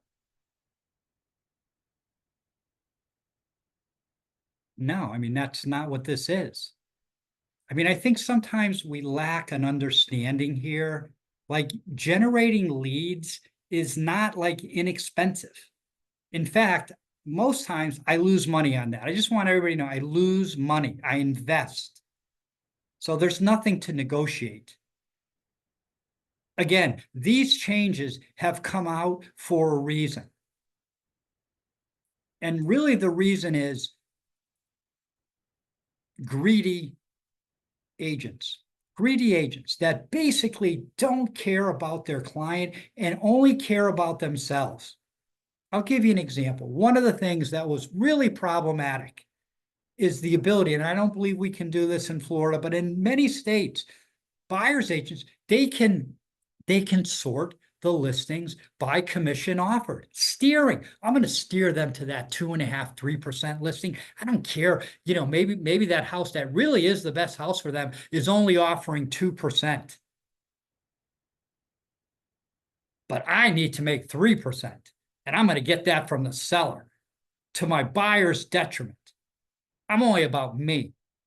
That's where all this came from, because that stuff, like, it didn't happen across the board, but it happened enough. It happened. NAR lost. NAR lost. Let's get that through our heads. They settled. We're gonna appeal. They didn't appeal. They buckled. If we went back to that first slide I showed, they started to buckle before the lawsuit even got decided. Caldwell Banker buckles, Remax buckles. Why? Because they knew they were wrong. They knew they were wrong, and they lost. I knew we were in trouble. I was watching CNBC one night, right when the trial was going on, and they have this like Hollywood showing Hollywood or whatever, one of those, oh, reality TV show agents, and they got the lawyer, the plaintiff's attorney, and they got this Beverly Hills realtor on the show. And NAR put him there. He didn't just end up there by accident. Trust me. NAR put him there. And he says, this is what he says. He says, well, when you buy a house, it's free. But when you sell a house, you pay double. I'm like, oh my God, that's their defense. That's what they're telling us. That's what they're telling him to say. Are you kidding me? We lost. They got their clock cleaned. Unbelievable. Because we were wrong. There were things done wrong. Wrong. People used to put, I didn't really say much, but we would see things, there's agents out there, they might be, oh, I offer a listing service for 1%. And other people would say, oh, you're ruining the business. This is unbelievable. We all need to stick together. Those are the folks that don't understand, right? There is competition. And when you stifle competition, right, through illegal practices, it's illegal. You lose. You lose.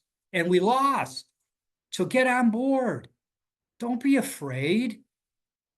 Be better. Be smarter.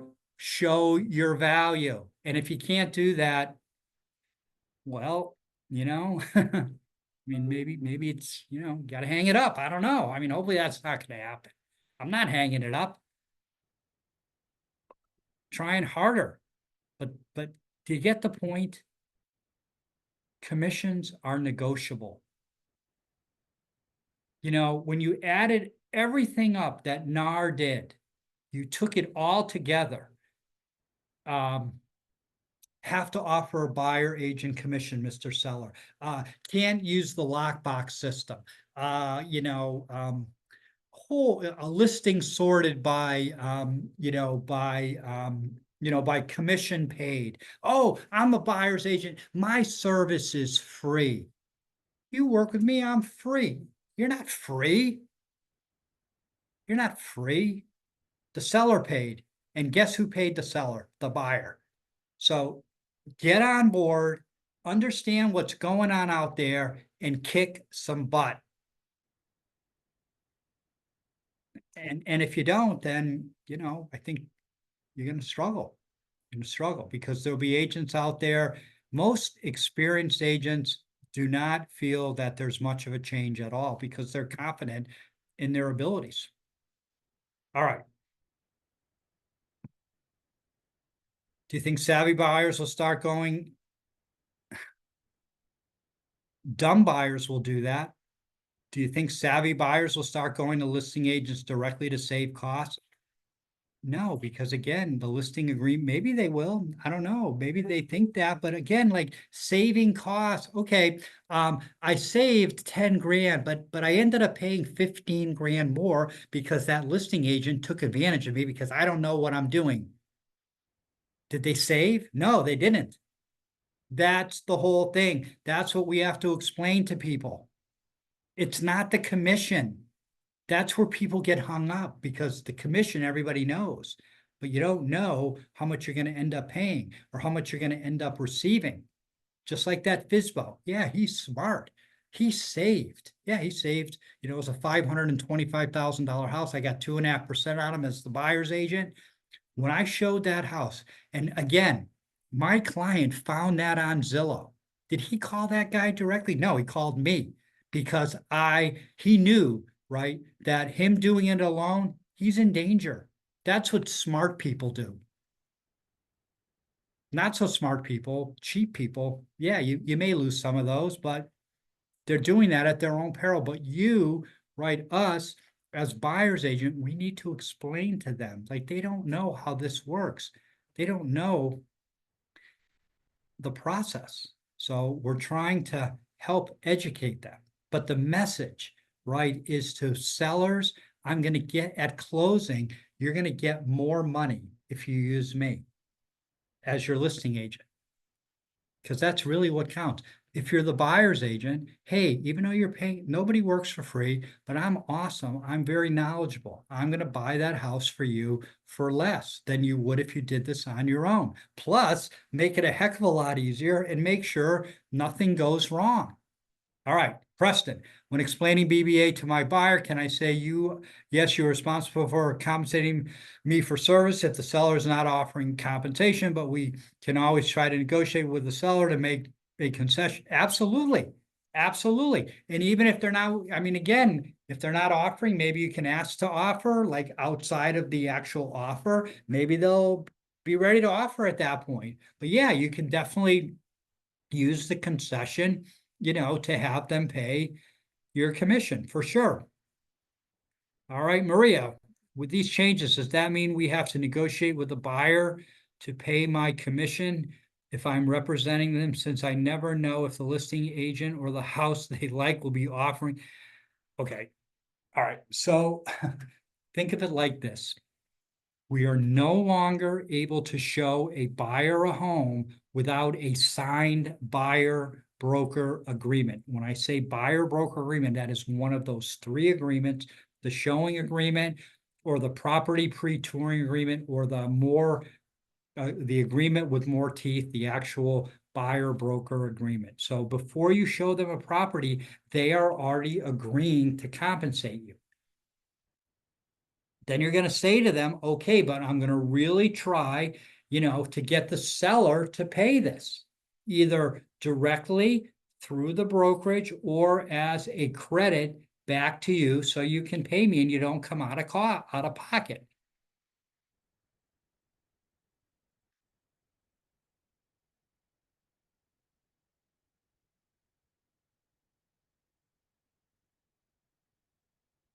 There you go. Thank you, Laura. Now our settlement fact number says the standard is also right. So you can't be making the offer contingent, right, on them paying you a commission. But again, what is going to happen is that any listing agent worth their weight upfront is going to have the commission agreement already signed, and send it to you. And then you're going to get that, and then you're going to submit the offer.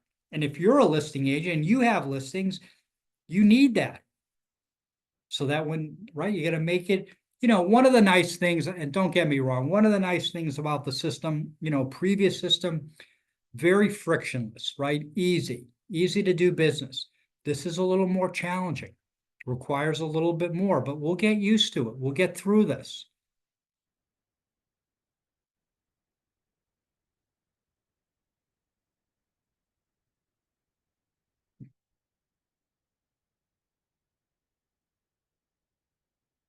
Yeah.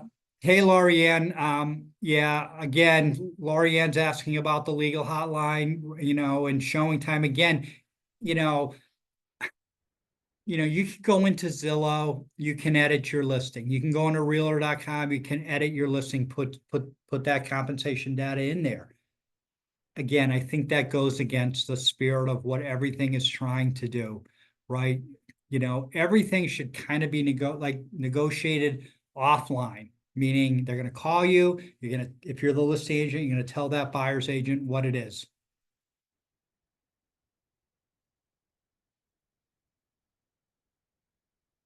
Yeah, showing time is out.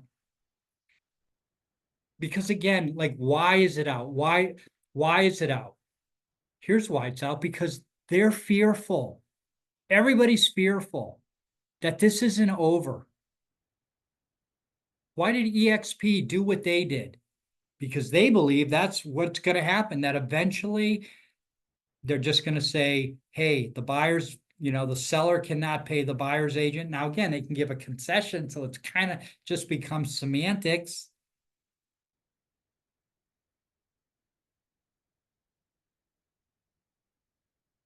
All right, Henry, how are you? Does the buyer's agreement say if seller doesn't pay, buyer will compensate buyer's realtor? Yeah, absolutely. That's exactly what it says. I mean, that's the whole, that's, like, again, think of this, where we are now is kind of hopefully it's a final or final, right? But it's somewhere between what it was and what the Justice Department wanted. What the Justice Department wanted is the seller cannot pay the buyer's agent at all. Like, do you know how bad that would be? I mean, then you'd see half the realtors leave. You'd see commissions drop dramatically to the detriment of the consumer. These people that make do you think like they don't know what we do? Nobody does. We do because we do it. They don't know how hard this is. They don't know like the times you work with a buyer and they don't pull the trigger, or you have a listing agreement and you have a listing and they don't sell the house. They all want us to work for free. So this is kind of it's a settlement, it's an agreement. It's not terrible. It's not as good maybe as it was, right? I mean, let's be honest, but it's not, where sellers are outlawed from paying, the buyer's agent commission. All right, Yvonne, how are you? In essence, the buyer paid the commission before now, but they probably never had an in-depth conversation from anyone discussing the process in purchasing. I've heard tons of listing agents that they will be having the sellers offer compensation as always discussed prior to now. Discussion with consumers, they understand the process and will not, right, that's exactly, right? I think we're all thinking about, thank you, Yvonne. I think we're all worrying about like the worst case, right? The worst case. Again, like if this had happened, let's say, when did it get crazy? Like I kind of say Memorial Day of 2020 to Memorial Day 2022. That was like the COVID rage, right? Everything's selling, you don't even get to do an open house because that thing sold, bing, bing, bing, right? If that was now, then I think it would be harder. What do I need a buyer's agent for? Meaning the seller. We're things are languishing out there. Back then, you know, Dalton Wade had, I think, 250 listings, and between listings and buyer agent agreements, we had probably the max was 900 under agreement. So we have 250 listings, we have 900 agreements. We were much smaller then. Now we have about 1,200 listings, and we probably have about 700 under agreement.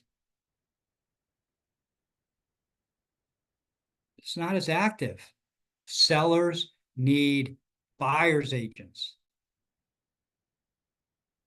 Let me say that again. Sellers need buyer's agents. Do you want to be discouraging as a seller, somebody bringing their client by your house? Build it into the price. If it's all right. It's all like, instead of selling it for 400, you sell it for 412 and you pay the buyer's agent 12 grand. All right, Serena, how are you? Serena's got my favorite pin I've ever seen. She knows what I'm talking about. She's got this mega pin. I love it. Florida Realtors Legal Zoom meeting yesterday stated that it has been confirmed we're not right. Showing time. Yeah, again, be conservative. Do not push the needle on this, guys, right? Do not be putting that compensation data out there. We're doing that at our own risk. Somebody's interested in the house, they're going to ask you. Henry says, I had a bad experience of a seller's realtor not willing to pay buyer's realtor. Very common in Orlando. By the way, and what happens? Rentals don't matter. Rentals. So what I'm really curious about, and this is a good point, Henry. So what I'm afraid happens, again, I don't know. Remember what I mentioned? There are very self-serving agents out there that only care about themselves. What I'm afraid of, it costs 5% to list your house, but I'm not offering, any compensation to the buyer's agent. I'll find that buyer. Is he helping himself by making more money, or is he really trying to help his client? Stanley Chow, how are you? There's no signature line of disclosure. That is the Florida form, Stanley. How are you? On the Dalton Wade form, we have a signature line, so use that. It is there in dot loop.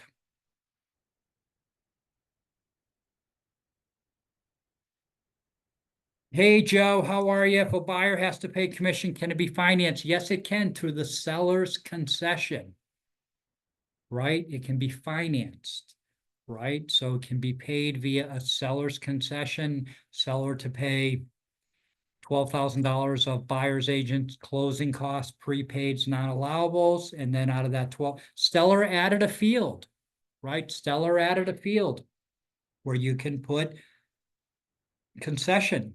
So it used to be in the realtor mark, seller, offering a concession. It's right there now.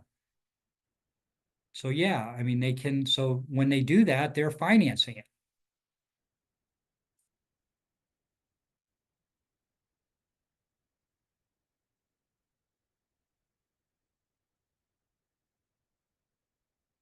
What if the listing belongs to an owner realtor? Do we need to comply with? Yes, we do. Absolutely. We always need to comply with the forms. There's no guarantee that the buyer will pay. Are we going to sue them? So Yvonne, how are you? So we're not going to sue them if you have a showing agreement or a property pre-touring agreement, because there is no provision for us to collect the attorney fees, and the cost to sue them often is as much as the commission. So why would anybody do that? If we have a buyer broker agreement, we can go after them. Right? Because it says we can collect our attorney fees if we prevail, and we'll win if they don't pay us. But how are they not going to pay us? Right? Think of that, right? How are they not going to pay us? Because what we're going to do is we're going to give it to the lender, and we're going to say, look, they're already in breach, and we're going to give it to the title company. Right? We're going to give that buyer broker agreement to the title company if the buyer needs to pay us, and that's going to be on the settlement statement. So maybe they end up not being able to buy the house. Jody's asking if I'm wondering if the actual commission agreed in the existing listing we have signed to be paid to cooperating is still valid. Yes, it is. It's already on a listing agreement that's signed. Yes, it's still valid. No, it's still valid. So again, old forms, still valid, right? Old forms, we need commission disclosure, right? New forms address all that, right? We don't need the commission disclosure.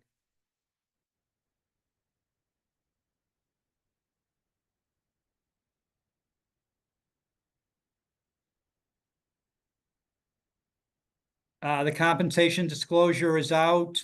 Call the Dalton Wade support line. It is there. You're just not looking in the right place, Stanley.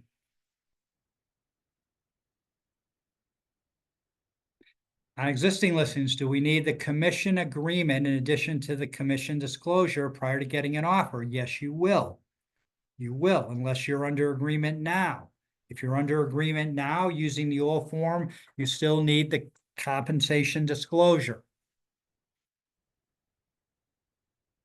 You would need a commission agreement because think of the commission agreement, right? Think of it like this. If you have an MLS printout saying you are going to get paid whatever it is as buyer's agent, you are covered. If you don't have a commission agreement if you don't have an MLS, property data sheet showing the commission to be paid because it's not there anymore, right? Then you need the commission agreement.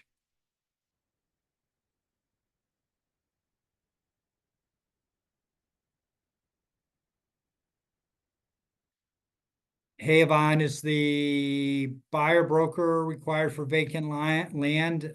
This is what they've told me. I've asked this. They said, hey, if it's zoned residential, you need it. If it's zoned commercial, you don't need it. All right, a few more questions here. Let's see.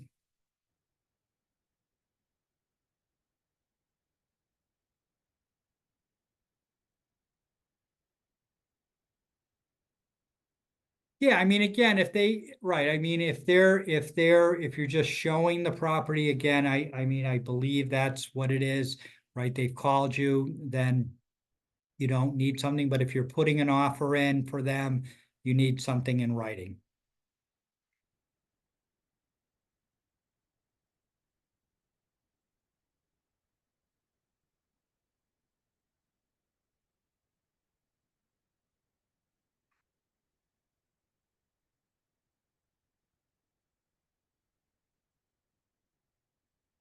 Lacey, I'm not sure what defaults to 30 days.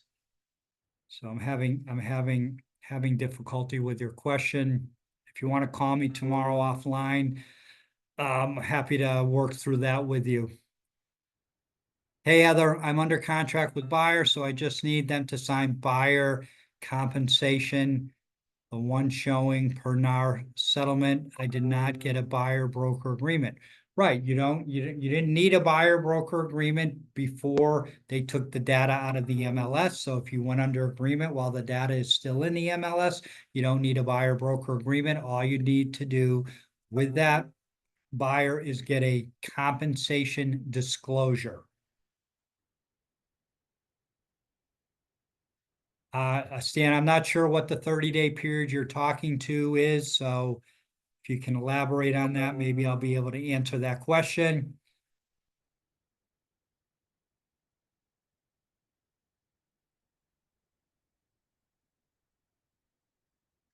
Nettie says DOJ, it's curtailing the jobs of many Americans. Well, it potentially is. I mean, obviously, they have some issue here, right? Again, they did not go to the nuclear option on us.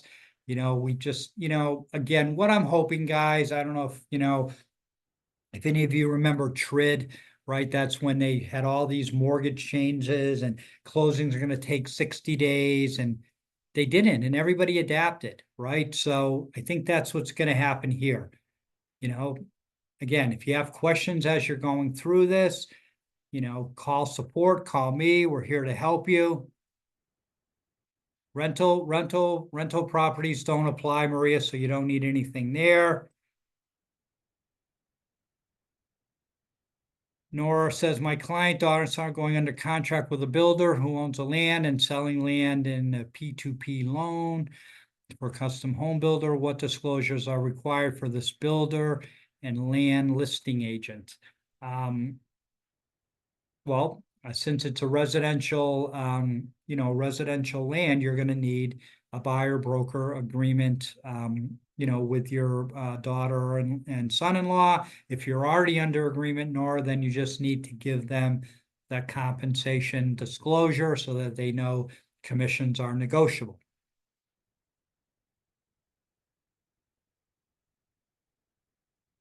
Yeah, sellers that don't want to pay compensation, there's FSBOs, right? But again, like, here's the thing, guys. I think, and there's a lot of options, and there's always been a lot of options, right? There's, entry only, flat fee, limited service. People will do it, list your property for 1%, right? There's all kind of options. And there always have been, and there will continue to be.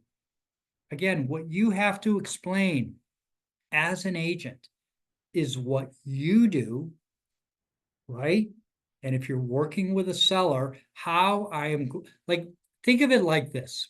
Why would a seller pay you anything if they felt they could do what you do and they can sell their property for what you're going to sell for?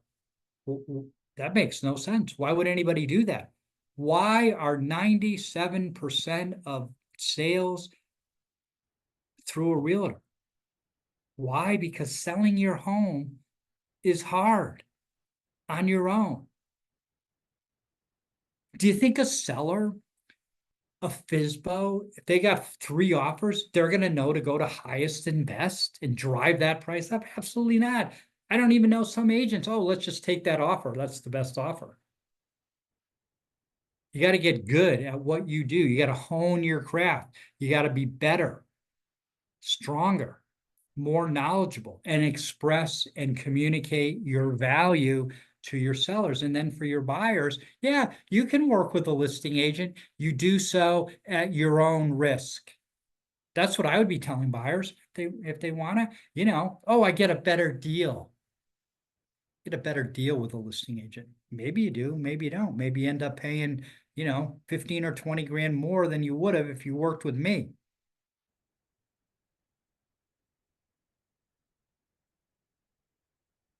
Hey, Rosie, how are you? All right, so basically it's written up exactly like it's written up now. Seller to pay, you will use 12,000, seller to pay $12,000 in buyer's closing costs, prepaids, and non-allowables. That is a seller concession, right? The seller is, say they're getting, 400,000, but really they're getting 388, right? Because they're paying 12,000 of the buyer's costs. So they're really netting 388. The only problem with the seller concession is now the house has to appraise for 400,000. But what we can't say, Rosie, what we can't say is seller to pay $12,000 in closing costs, prepaids, non-allowables, and buyer's agent commissions. So we cannot mention in that verbiage anything about the closing costs going to pay us directly.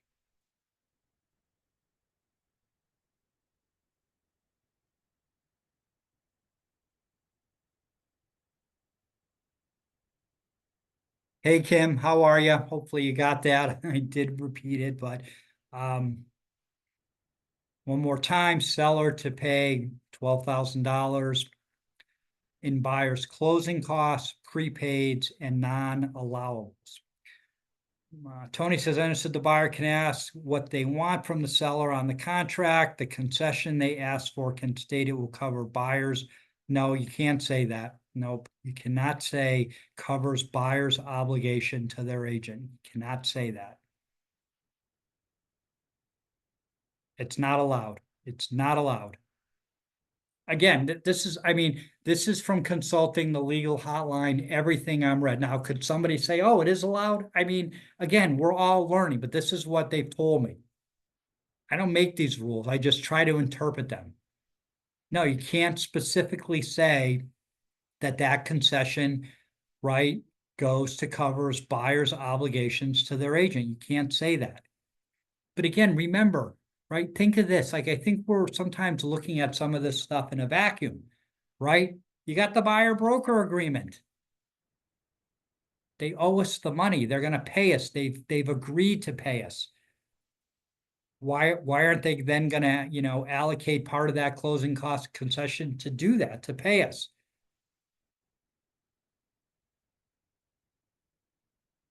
Yvonne says there's never a guarantee that any loan will close until it does. Right. We never know. That's, we do sometimes, what I used to always say, like, oh, it's a tough deal and it's never, when I first started, I'm like, oh, I don't like this job. Oh, it's never going to close. I'm not going to get paid. But then what I learned is it usually closes, right? It usually gets worked through.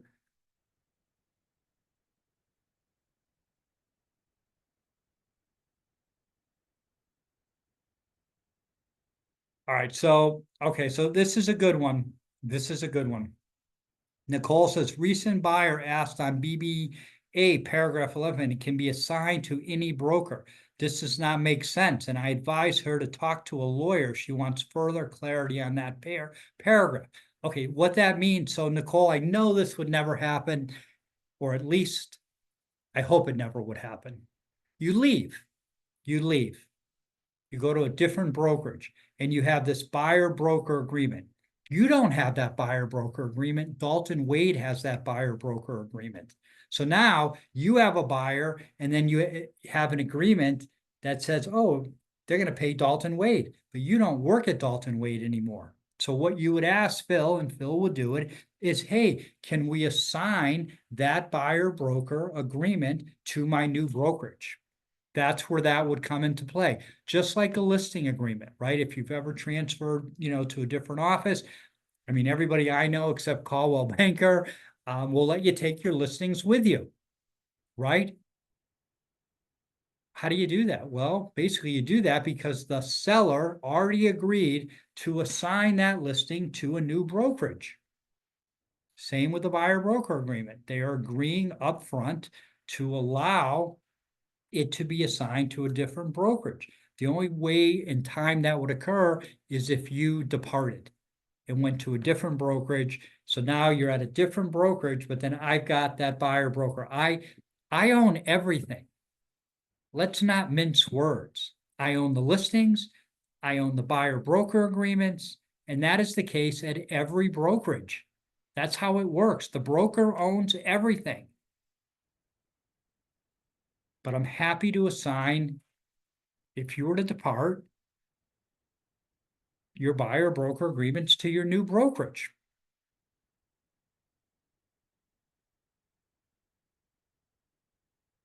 Good point, Sergey. I had asked about that. I guess that's what they're saying. So I was at the floor.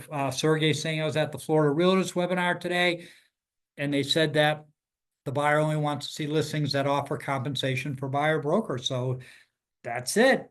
Get them to sign that, and then it makes it easier, right? Easier to get them to sign. And then if they say, "Oh, but what if there's a house where they're not?" Well, then we'll try to get it through a concession, or we'll ask again. All right, a few more questions here. Hey, Amy, how are you? Not if they told, I believe, Amy, that was Sergey just mentioned that. So I believe that is how this is going down, right? So if they're telling you to do that, then that's fine. It isn't steering. Steering is what happened before. And that's one of the reasons why we have all this. Steering happened before, and it was so bad, right? Like, why would you ever let agents sort the listings by commission paid? That's what they did. The MLSs, that's what they did. Many of them. Oh, I'm only going to show them these listings. That's steering. That all goes away because think of it like, why do you need to steer anybody? They've told you, I really can't pay you. So we need to find somebody that, is offering compensation. But, in the event they can pay you, right, and you have the buyer broker agreement, what do you care which house they buy?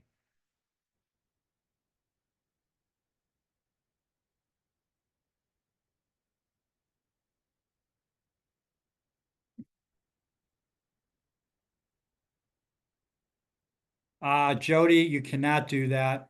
If Jody's asking if there any way to add verbiage in the BBA that the seller is offering a higher percentage of compensation than you can't do that. It has to be a fixed number, 2%, 2.5%, 3%, 5,000, 7,500, 10,000. There's nothing variable about any of this. You can't do that. Can't do that. Now, again, what you can do, hey, they're offering more and I've agreed to you to be compensated less. You can go back to them and ask them to amend your buyer broker agreement. And if they say yes, great. And if they say no, then you're getting lesser. You're getting less.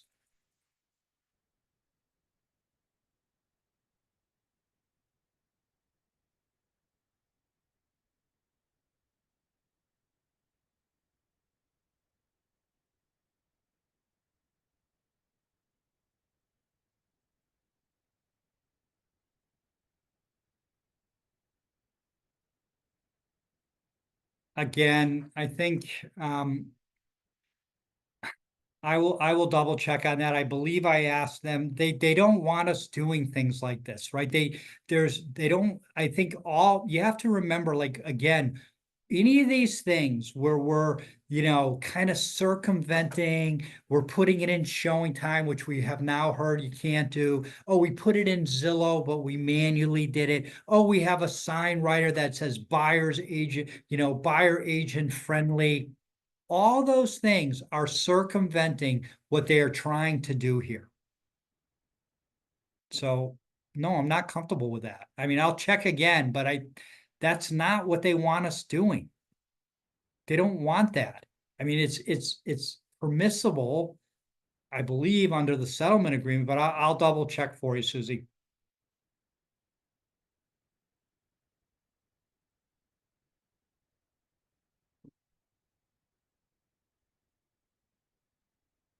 Well, I would really suggest, they're open tomorrow, 9 a.m. I would give them a call, ask them where it is in Dot Loop. It is in there. I know it's in there. I'm not in Dot Loop every day, so I can't tell you exactly, where it is, but it is there. Thank you, Tracy. I appreciate it. Good stuff. All right, let's see if we got, thank you, Shannon.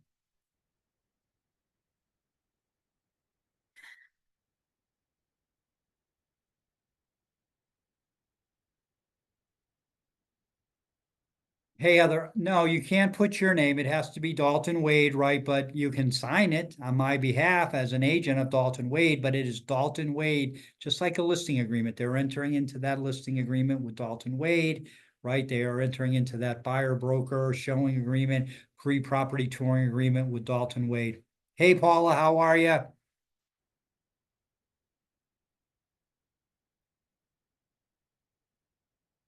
All right, so FHA, Paul, is pretty liberal at 6%, right? 6%. Um, conventional's 3%. Again, the more you build into the concession, the more you're asking for there.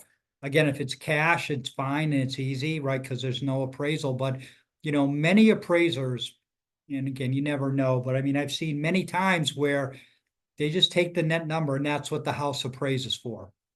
So again, grossing up that seller concession and grossing up that purchase price, you're making it harder, right? You don't want to do that. I mean, sometimes you might have to get paid. It has to go into seller concession because the seller's not paying it. But it does make the house, harder to appraise.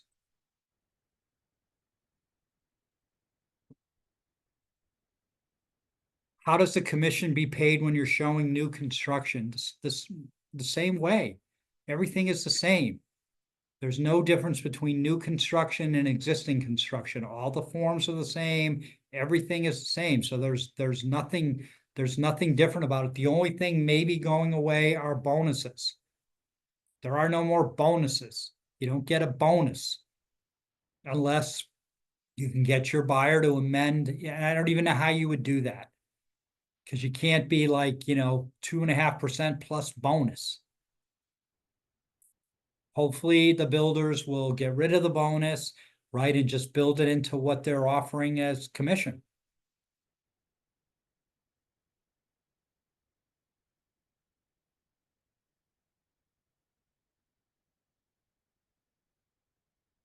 Brian, I couldn't have said it better. I couldn't have said it better. Thank you for that comment and that question. It's not really a question, it's more of a statement. Right? Again, like we got to remember there are when we start moving into workarounds, other ways to circumvent the intent, the risk is that they come back down on us and they say, hey, this isn't good enough. This isn't good enough. And the next step is the sellers can't pay anything towards the buyer's agent commission, period. That's what the Justice Department wants.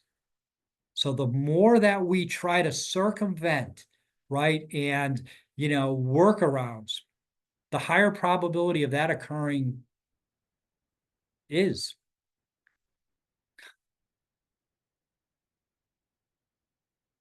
Okay, if a buyer lies, then maybe we don't want to be working with them. But if a buyer lies and says they don't have an agent and signs a BBA with you and buys a house, what happens later? Well, what happens later is that buyer that signed that buyer broker agreement with somebody else, they can sue that buyer to collect their commission. If we have a buyer broker agreement, right, and that buyer goes with and doesn't end up using us, doesn't end up compensating us, we can sue them.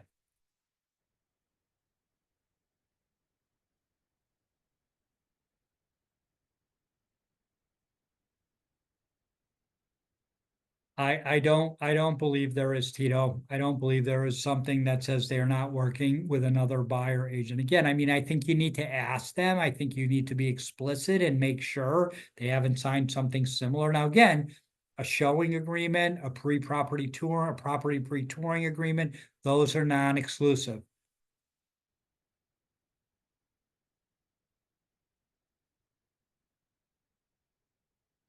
Jill Chen, seller, broker to buyer, broker, compensation form and other terms. Can we add seller agree to pay compensation after all credit? Yeah, you can do that.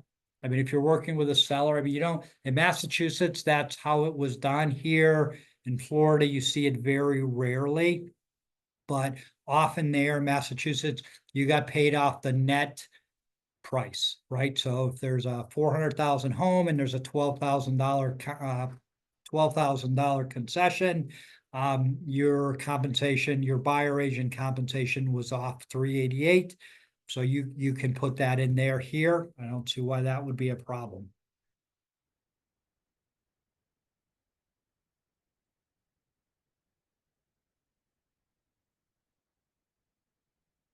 Again, do you think we'll see buyers going directly to a listing agent to bypass all this?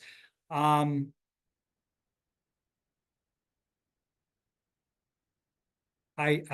it's hard to know, Jody. I personally don't see that happening. If when you meet them, you're able to communicate, you know, your value, what you do, how you're going to help them, how you're going to buy that house for them, for less than if they deal with a listing agent. Thank you, Lena. She concurs with Brian.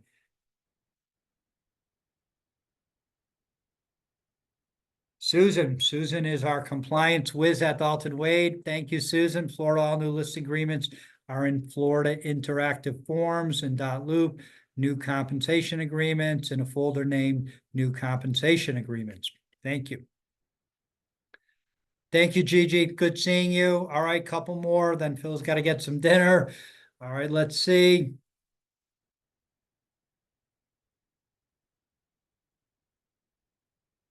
Stanley, you found it. Good man, Stanley. Thank you, thank you, thank you. April. All right, thank you, April. All right, instead of trying to find workarounds, how about we accept these changes? All right, Kristen, there you go. Follow the rules. Well, I'm not sure I'd go that far, but I mean, again, right? I do think that things are changing. We need to adapt to change. Change is scary, right? Change is scary. I get that. We will get through this. I don't see a lot changing. Maybe in 90 days we'll think differently, but I'm just not seeing it. Just not seeing it out there. All right, one or two more questions. Let's see. Thank you, Jody. John says, is buying age everyone want to go under contract on? I will find out commission offering. If it is zero, my agreement with my buyer will be at the commission I required for my services. If they can be altered based on the deal, they will be changed. The buyer knows. So I'm not working for free. I mean, that's right. I mean, think of what it was before. And I mean, did I ever get jilted by a buyer?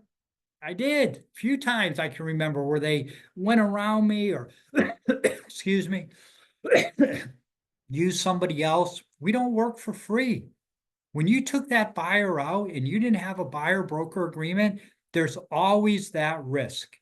They dump you, they end up, oh, my dad told me, I remember one agent way back, he was bummed out because he showed this young couple, several times.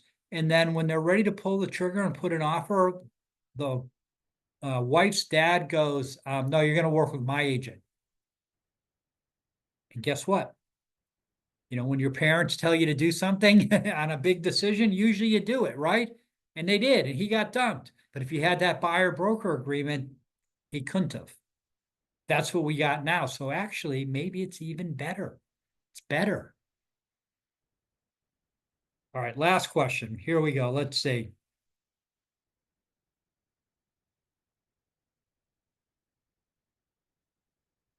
All right. Maria, if the buyer wants to see houses that tell us, how do I filter the search for that? You can't. You can't. That's why they've taken the data out of there. You can't do that anymore. Can't do that. There's no more. You got to call. Here's what I would do.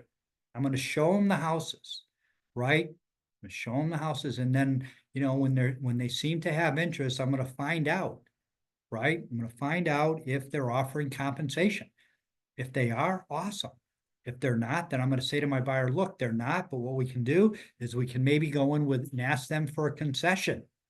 You still got to put the deal together. All the numbers still need to work. There's no change around that.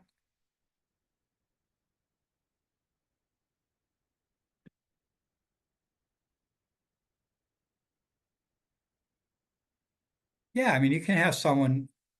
Yeah, good. That's a good question, Lars. Can we have someone show a house on our behalf to our buyers if we need it for a reason? What about if they're a Dalton Wade agent? Absolutely, because again, remember, Dalton Wade is the one they signed, like, the buyer broker agreement. So Laura is a Dalton Wade agent. John is, Jody is. So, if you have John or Jody do your showing because you need them in a pinch, right? And when they're in a pinch, you're going to help them out, then we're all good.